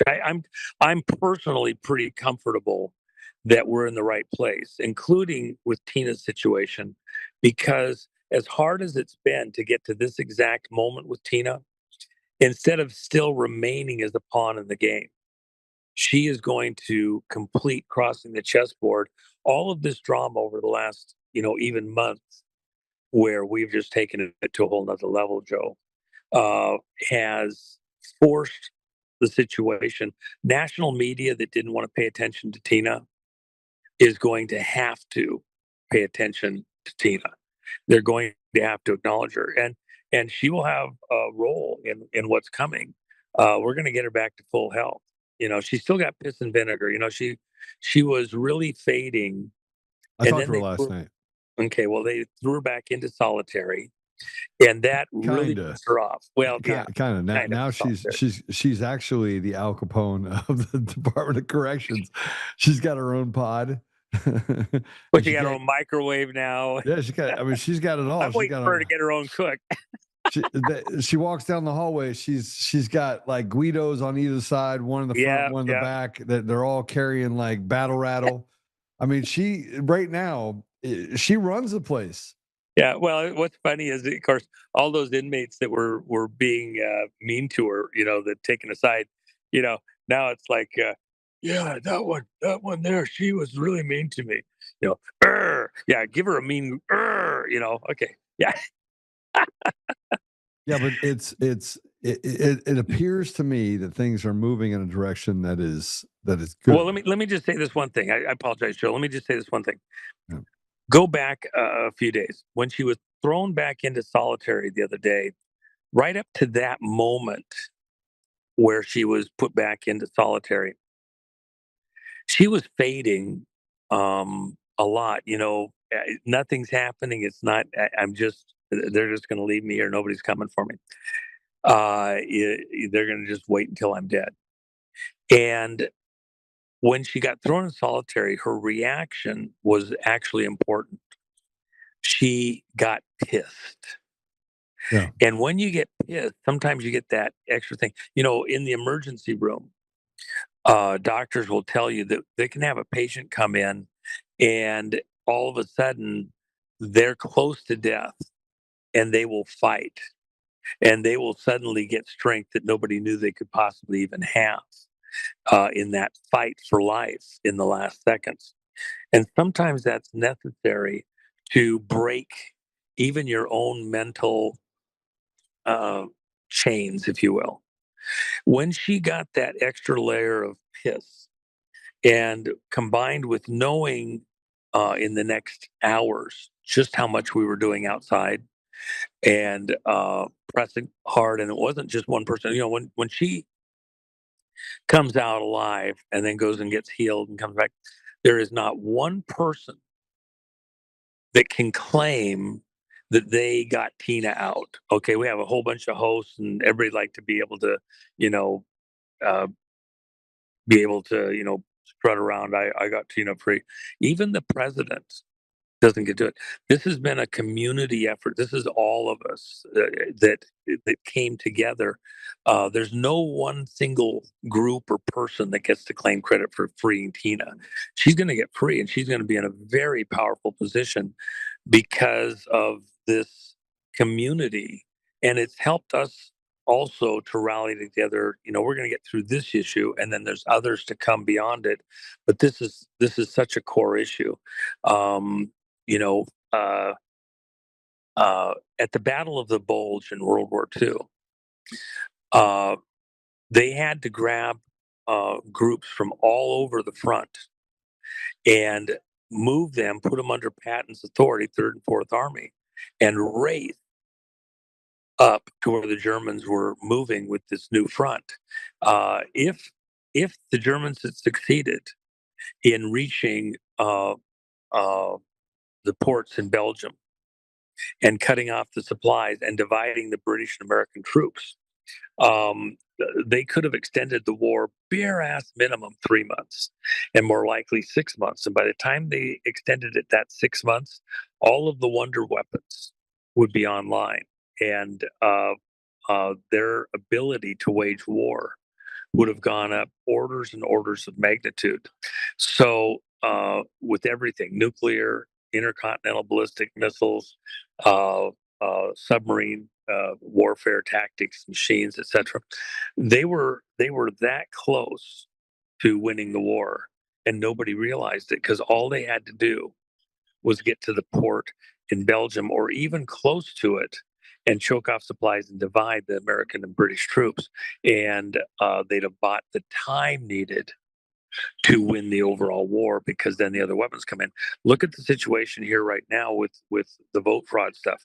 They're hoping to delay, and it's why they have to hold Tina to destroy her spirit. They're hoping to just buy enough time that Trump's a lame duck. Nothing's been done. It's all over with. 2026 is held the same way all the elections have been being held, and it's a done deal. They win by default because we took too long to get there. That's why I tell this audience, take a deep breath. Don't give the devil his due at all. Don't give these pundits their moment by speaking that we're not going to get there in time for 2026. Watch what happens in the next days and weeks. Trump is going to issue an executive order concerning how the elections are run. Before he does that, he must have the context of a national emergency. And that national emergency regarding elections, just like we had regarding COVID, gives him the legal basis to go in and say all the existing voter rolls with all these false people on the voter rolls, etc., out. You have to come in, sign up to vote. You're going to do it on a voter registration card. Every clerk at every county in America is also a notary. So they can notarize that. You're going to sign under penalty of perjury that you live where you say you live, that it's inside such and so district, and that you're an American citizen with the right to vote under penalty of perjury, and it's going to be notarized. You're going to have to do it with government issued ID, clean voter rolls. And a lot of people are going to scream bloody murder. The Democrats are going to absolutely go insane. They're going to scream down. Why? Because they can't win an honest election. All those groups, the Soros groups, and else, and not one machine anywhere in sight. Not one. And when the vote is counted, it's going to be counted by hand by American citizens. Hand count, paper ballot, counted where cast. No transporting them in the trunk of a police car. Oh, it's safe. No magic acts, grandma with her knitting basket showing up in Nevada at the central vote counting center and then put paper over the windows, having to watch from a distance. They're going to be counted in the precincts where they were cast by American citizens, and they're going to report it right there. Tabulation, reporting right there from that precinct, all around the counties, all around the country. They're not going to be able to steal this vote. And that's what Trump's going to order has to happen with this executive order. So national security directive concerning elections, just like he did with COVID. And then specifically the executive order, how are the elections going to be conducted? And the first checkpoint is clean voter rolls, starting from scratch. No more false citizens, no more voting 3 times. Voter registration card that you have to sign, it's notarized. And if any piece of information isn't true and accurate on there, you're going to jail. Harsh penalties. We're going to get an honest election. No mail-in ballots. Hawaii, no mail-in ballots. 19,000 ballots by mail, but there's no envelope, never went through the postal system. We have imaging of all the photos or all the mail that goes through the postal system. Go show us where it went through the mail on that date or any other date. Didn't happen. So how do you get mail-in ballots showing up in the Hawaii count that didn't go through the postal system? It's an impossibility. Now, 19,000 of them just in Hawaii County, let alone all of California. Trump talked about it yesterday, 39 million votes. Do you know that Newsom lost the recall campaign and they frauded it in LA County? Wait till that comes out. And we got it. Well, I mean, we know that Smartmatic is in LA County, and we know that the election systems in California are largely fraudulent. We could tell that by even the recall election. And that's what I mean when I say that we have fraudulent elections across the entire country and it spans decades. Yeah. You know, Juan, do you think so? We're about to put that to an end decisively. The only way it can happen, you can't put an end to it in the courts. We know that. That's why what I'm telling your audience, Joe, and I'm reinforcing with you. I'm even slowing everybody down. The key, and if you don't get it, then you better everybody scream bloody murder to outer space, but you're going to get it. The national security declaration by President Trump regarding elections is the key to everything. Even the executive order concerning how the elections are run. President Trump had an executive order. It was Executive Order 107, signed on March 25th at 1:07 in the afternoon of 2025. And that 107th executive order directed all the clerks around the country and all the governors, everybody, to clean the voter rolls before the 2026 election, gave them 180 days to do so. You know what happened? Absolutely zero. Nobody cleaned anything, okay? Right. Nothing got cleaned. That's why your people are so pissed off, okay? And it was not done in the context of a national emergency, a declared national emergency concerning elections. What gives Trump the authority in a national emergency to bring in the military as needed? All those clerks that stubbed their nose at him, gave him the finger, we're not going to do anything concerning voter rolls. All those politicians that said, we're not going to do that. All those governors said, we're not going to do that. All those AGs said, we're not going to do that. Bullshit. All those secretaries of state said, yeah, right, Trump. Okay.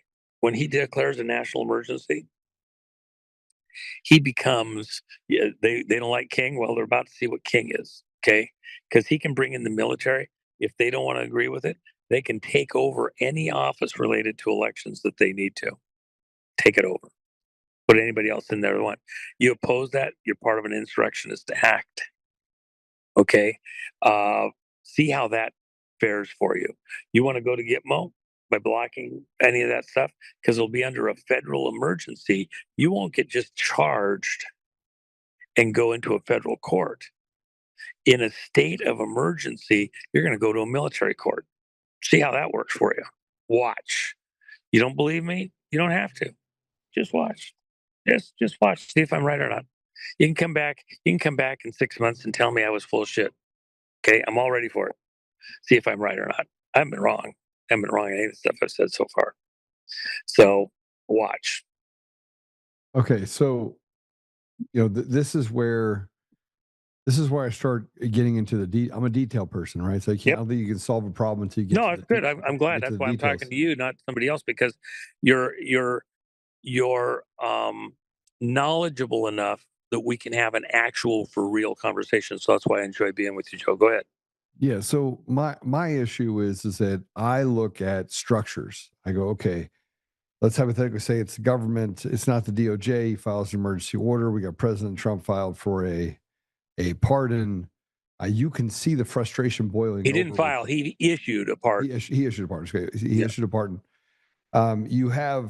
You can see the frustration from President Trump boiling over. You could see it with certain people in his administration. Yeah. And by the way, when Trump's pissed, you should be a little bit nervous. So far, they haven't actually been bitten. So he's about to start biting. But go ahead. So he's got a three-headed snake, right? He's got the snake that he has to deal with on the media side.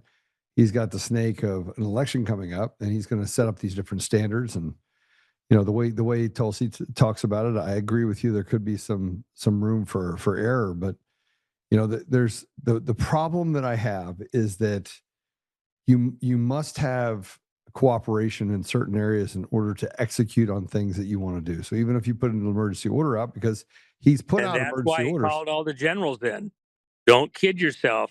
He was making sure everybody knew any of this riffraff bullshit. We're not going to obey an order. He let them know. I am 45, 46, and 47. Who has the biggest gun in the room?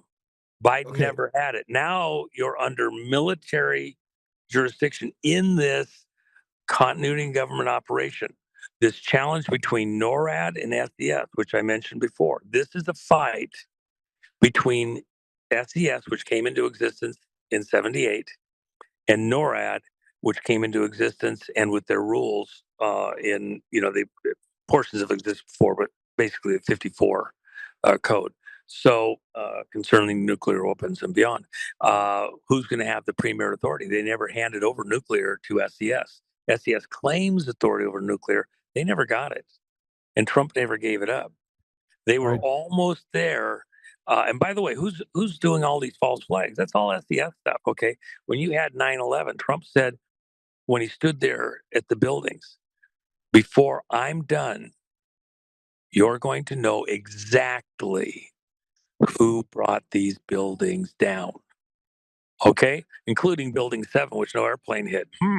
Gosh. Yeah, And by the way, how long does it take to do a demolition of a 50-story building? How long does it take to do the setup? It's not like a day or a week. Months and months, design, planning, access, everything. That didn't just happen. That was in the makings for a year. Years ultimately with the planning and all that. So again, who had that plan? Who was involved? That's SES, because they believe that they have the right to help orchestrate emergencies in order to move us where we have to go, which is into global compliance. Who are they working with? Who's SES working with? Serco out of England. Soros. Where's Soros come from? He's a total creation figurehead for MI6 and MI5, British intelligence, national and international. He's a creation of them. Why? Because he got black bag money that they didn't have to go to House of Commons to get the money out of somewhere. They got it by frauding the market, just like our CIA got the drug money. So this fight is so much bigger than most people even have a starting place to understand. Trump and the people behind him. Trump said he was invited to run, and he accepted the invite. Who invited him to run? That's what I want to know. That's what I want to know. Trump has said he was invited to run by 200 generals. That's a matter of record. Trump was invited to run by 200 generals. That goes back, and by the way, that whole operation goes all the way back to MacArthur and Eisenhower, when they realized that the Rockefeller and families and other families from around the world were conspiring with the way that the wars were being run with Korea to create a certain situation within this world body to steal authority in the various nations. And they further sealed the deal when President Kennedy was assassinated. And that's when the war was absolutely on. In fact, there was going to be what would have amounted to a coup attempt against Clinton, and the 34 officers on a plane headed for a facility in Georgia. The plane crashed inexplicably, and that was thwarted during the Clinton administration on certain authorities that he was doing unlawfully. It's taken from then till now, almost 30 years now, to reorient, re-express, and that is this operation where inexplicably, and that was thwarted during the Clinton administration on certain authorities that he was doing unlawfully. It's taken from then till now, almost 30 years now, to reorient, re-express, and that is this operation where the generals invited Trump to run, but it's not a coup. They had to have the legal authority of the commander-in-chief to do all the other stuff that they had to do. And because this fight didn't just start yesterday, so many of the things are in play, including SES, all the stuff from Carter on. Look, they're running false flags. Las Vegas, Sandy Hook, excuse me, that's not resolved. Let's see how that works out. I'm entitled to an opinion. So, I think it's not a finished matter. Alex Jones or not with their little thing. And by the way, look at this little game that was played with Fox News settling with Dominion for $500 million. I mean, look, Okay. I'm currently I'm So- currently interviewing attorneys for a defamation case that I'm going to be pushing against everybody. So I and could then- give you some additional to interview. I got a couple there in Colorado. yeah, they that want might them. be good options. Yeah. So and I have two that have said, Joe, I don't need your money. I'm gonna do this case for you because they're all gonna have to pay. So Yeah. I feel, a certain part of me feels some vindication for some of the stuff that's come forward, but I also have this trepidation about all the information that didn't come forward. But again, context. We Yeah. did not have control of the situation adequately. And as the White House said, justice in this case isn't coming from the Justice Department. Right. It's a captured operation. You're not going to get to justice at the Justice Department. It has to come from another place, and it is. But beyond even that, and by the way, Justice Department is a totally captured operation from SES. I can name the players, okay, involved that are taking instruction. Remember, every time Cheney had a fake heart attack, what did he say? I'm running the shadow government, and he was. He wasn't kidding. He was telling you the truth, okay? They were doing these operations in the background that you didn't realize were going on. Trump's coming against all that. He's pulled all their money away. By the way, do you know that the prison guards in Colorado and the federal employees union is fussing and very upset and has a lawsuit, I believe, against Trump right now because Trump stopped the money over at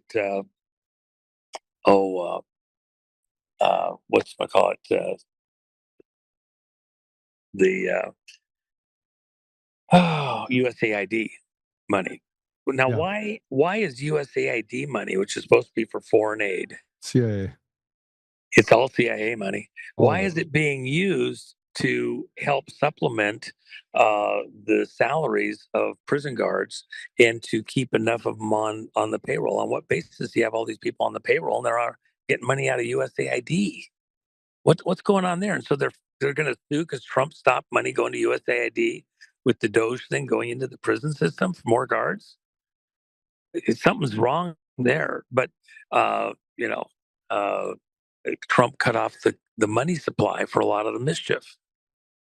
And they're still pissed off about it. Trump had to start starving them out.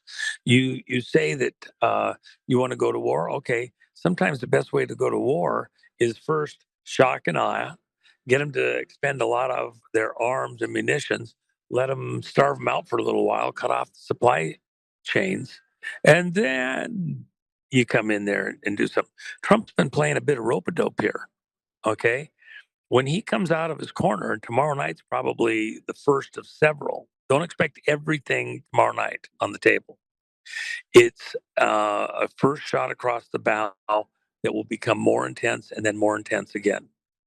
And by the way, this is an announcement of EBS. It's not. We're not even there yet. That's all in the near future.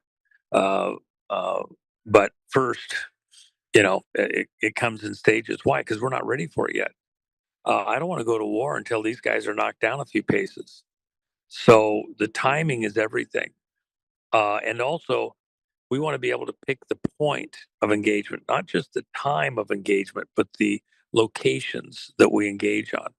Do I want to engage them in the federal courts, which are a problem, or do I want to engage them at Gitmo? Okay, where the 200 generals have pretty good control.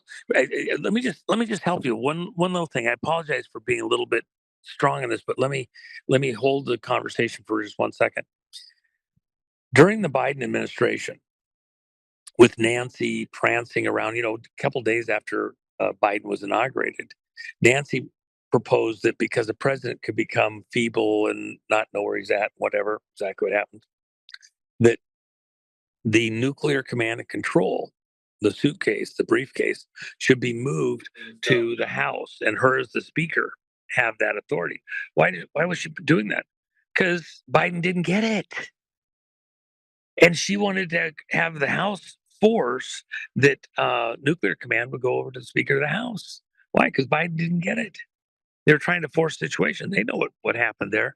And by the way, what did Trump do? He's supposed to have the card on him or within arm's reach, and he cannot give it to another soul on planet Earth. He said last summer, they think I was going to give the launch codes to a teenager? Are they crazy? Because they're searching Barron's sock drawer and video files, right? Looking for like Trump would have given it to him. He didn't give it to him. What Trump did when he walked through Cheyenne Mountain is he left the card the only place on planet Earth that it could sit other than on his person or within arm's reach. And that's at the command headquarters at Cheyenne Mountain with the generals running it. And how did he still keep command and control then? Because he memorized the card. Remember early on, after he was out of the office, Biden's president, just a few months after he's out of office, they report that he'd had his medical exam. And in that medical exam said he had perfect memory. That was said for the guys in the mountain. And in the context of another investigation was going on, I won't get bogged down at 45 days after the election. 5-day, all 5 services took testimony on whether or not Biden had won the election and if certain protocols have been met, and they said no, which kept Trump with that authority. But Trump memorized it. And when you heard from the doctors, yeah, he's got perfect memory, yeah, because he knows the entire nuclear response code. He had it in his mind. They can go strip search him in New York as many times as they want. They can go tear Mar-a-Lago apart. The card was not in an illegal place. They're not going to be able to charge him with violations for keeping the card with the nuclear codes. It's all in his mind. He memorized it, and they couldn't change. Here's the other thing that people don't understand. When Trump declared a national emergency on the 13th and then went and sealed up Cheyenne Mountain on March 15th, at that moment, no one could change the code, not even SDS could change the original codes on the launch codes. They were locked in place, and nothing Biden or SES could do or Serco could do changed any of that. It's still the same today. So this game is so much bigger than most people realize. Let Trump say what he's going to say tomorrow. Understand it's a first step, but he's making it important by doing it as a national address. He's raising the bar, and then there's probably other stuff which he'll allude to in that coming, which will be the follow-on steps to that, which, by the way, then allow that the arrests that happen related to election fraud don't have to go to the Justice Department. Think about that. It's a lot. It's a lot to go through. Well, Juan, I gotta jump because I gotta actually go to. I have family in town, which is really. Oh good. my gosh, you have a family. There's people that even want to own you at this point. Yeah, barely. Barely want to own me completely. Yeah. But we have a lot going on with Tina Peters, and there's much more to be had. But at the end of the day, we can anticipate that Tina will get out of jail before Christmas, correct? I would say that that's absolutely true. President Trump is not dithering. He's on a mission. He's made it excruciatingly clear. The only thing I would add, though, is if I was anywhere in the Colorado prison system, I'd be trying to get some kind of indemnification with your personal name on it, not just members of such and so union. Your name, that you are protected from any of the coming lawsuits, civil and Yeah. criminal, that may be coming for your actions. See if you can get it. I don't think you're going to get Polis and everybody else to jump in. They might give you some, you know, something that looks like it.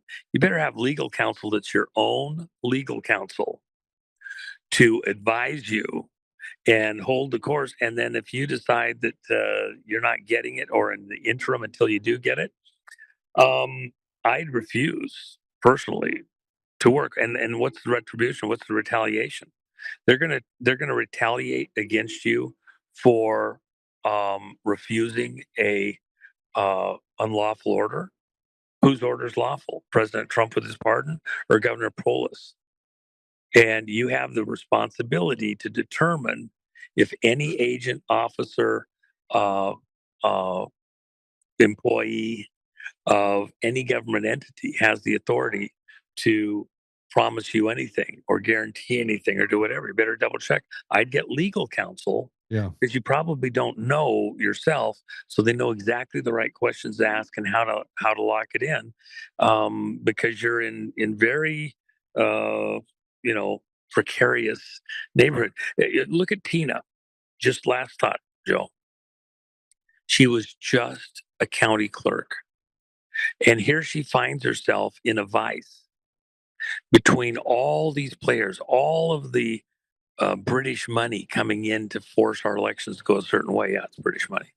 Soros and others with their globalist tactics to take control of America. You have one clerk, Tina, just trying to do her job, and her whole life turned on its, end, completely disrupted. Her in prison. 70 years old, Gold Star mom, never even had a traffic ticket. Gosh, I budget for them. I mean, give me a break, okay? And so any of these prison officials, any of these guards, you're just a pawn in somebody's bigger game. You better get legal counsel. You better get it right now. And before it's too late, try to lock them in.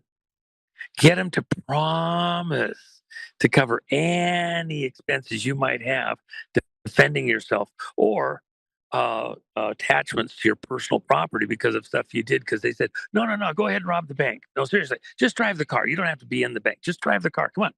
It's okay. Nobody's gonna know about it. Okay, not even your mother's gonna know you were involved in this. Yeah, right. Think about it. Look, I agree with you in a lot of different ways. I want things to move quicker. I want things to move more swiftly. I want to be able to work the problem, and I want to be able to activate and bring other people into the problem as well. Because the more people we have that are rowing in the same direction, the more probable it is that we'll get to an outcome that cannot be stopped by this deep state. So, you just said something. Okay, barefoot. Okay.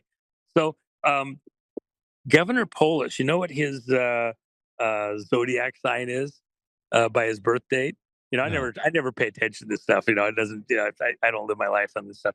But it's Taurus, the bull. Okay, what's Trump? He's the Megador taking on the deep state bull. If there's anybody that's emblematic of the deep state bull on planet Earth, it's Polis.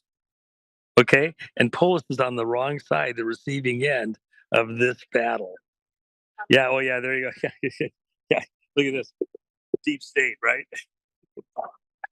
Deep state. Ooh. Oh my gosh. Yeah. This is one of the blankets that we have. It's one of my favorite things that Jen has on her shop. But I'm just telling you, Polis is emblematic of everything that Trump is going after the deep state. He's the deep state bull. Okay. He is going to lose. He is not going to win this bullfight. And by the way, there you go. There's 2020. Gitmo. Those people that think we're wrong, let's go find out. I would like to see that. Yeah. All right. Well, brother, I gotta jump, and I'm gonna tell everybody else I gotta jump. But Juan, thank you very much for coming on. Thank you for giving us Joe. insight. I appreciate it so much. It's fun to have a conversation with somebody that actually gets it on the details. And go enjoy the family. Right. And the wife and I are going to have lunch now. So hey, enjoy Hawaii. Yeah. Well, I try. I keep having to leave and come back. I just got back a few hours ago for a day or two, and then I got to leave again. So such is life, but it's nice to have a day or two anyway.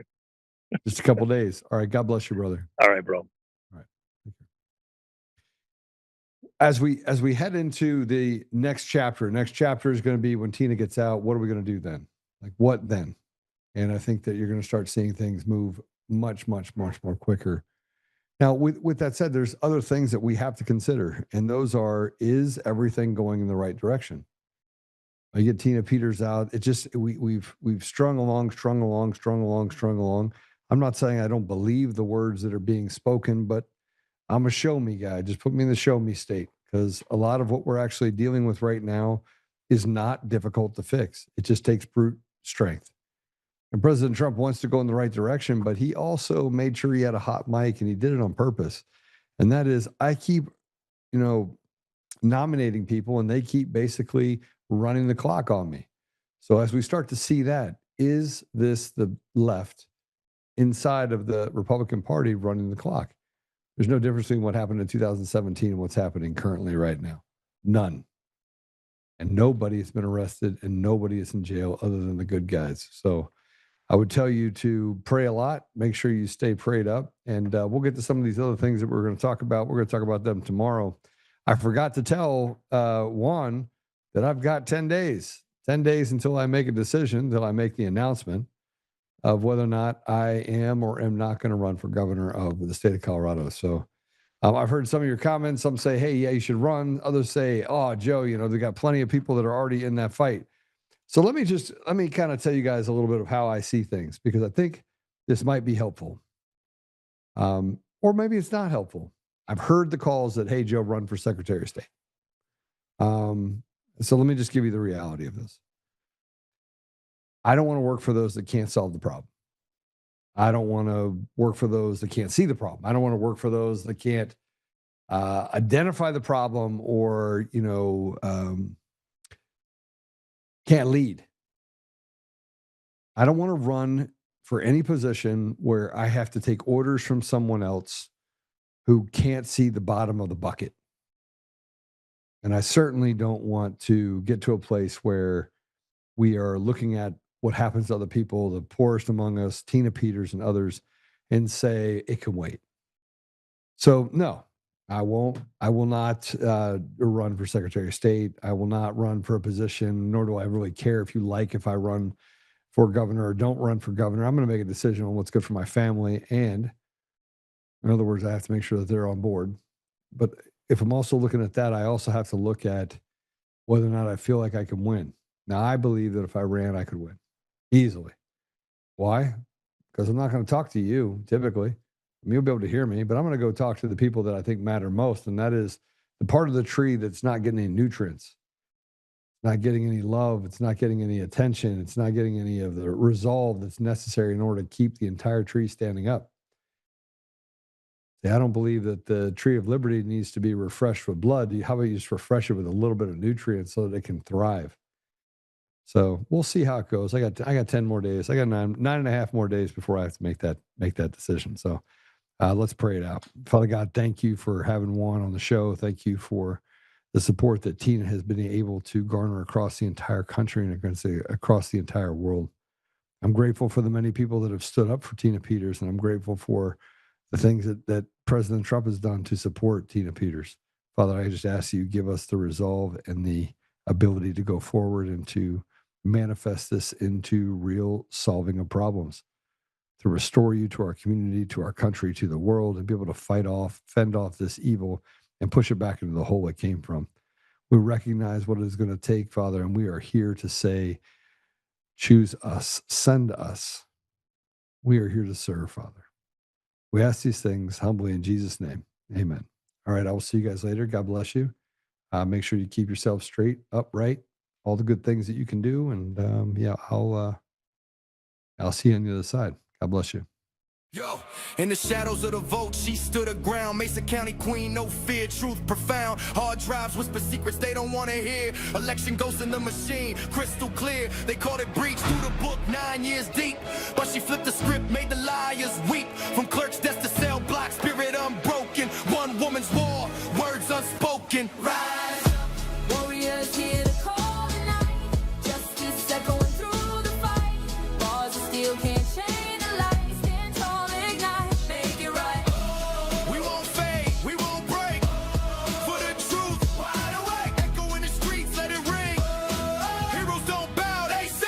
Federal doors slam shut, appeal on ice. State games rigged, paying the price. Threats in the dark, knives in the yard. 3 times they struck, left us scarred. But Trump's voice booms, let her walk free. Pardon papers flying, can't you see? From Pueblo walls to the nation's eyes. She's the spark that never dies. Rise up, warriors here to call tonight. Justice echoing through the fight. Bars of steel can't change the light.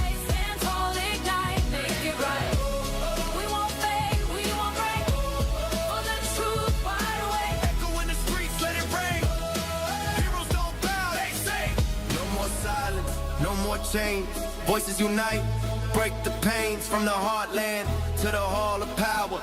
This ain't over, it's our hour. Sing it loud, feel the fire, truth's the fuel, lift her higher. Yeah, from the cell to the stars above, one fight turns to endless love. Rise up, make it right.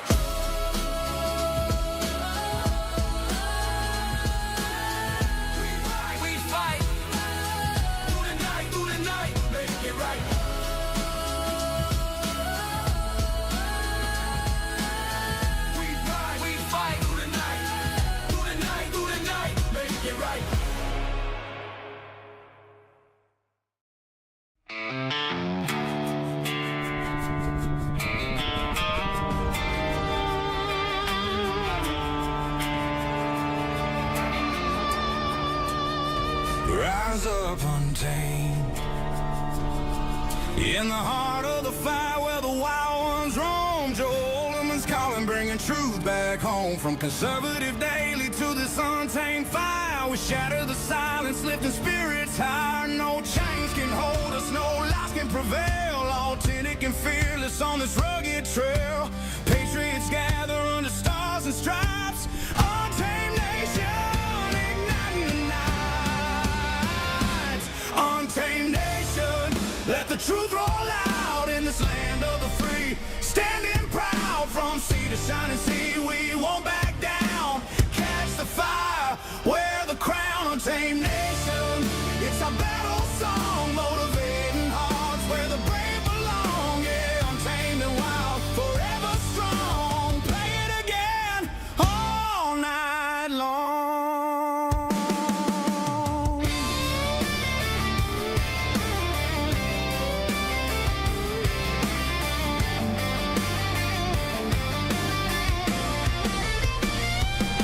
Break the mold, chase the real. No more games, time to heal. Joe's voice leads the untamed crew. Truth matters through and through. Untamed nation, let the truth roll out in this land of the free. Standing proud from sea to shining sea, we won't back down. Catch the fire, wear the crown. Tame nation, it's our battle song, motivating hearts where the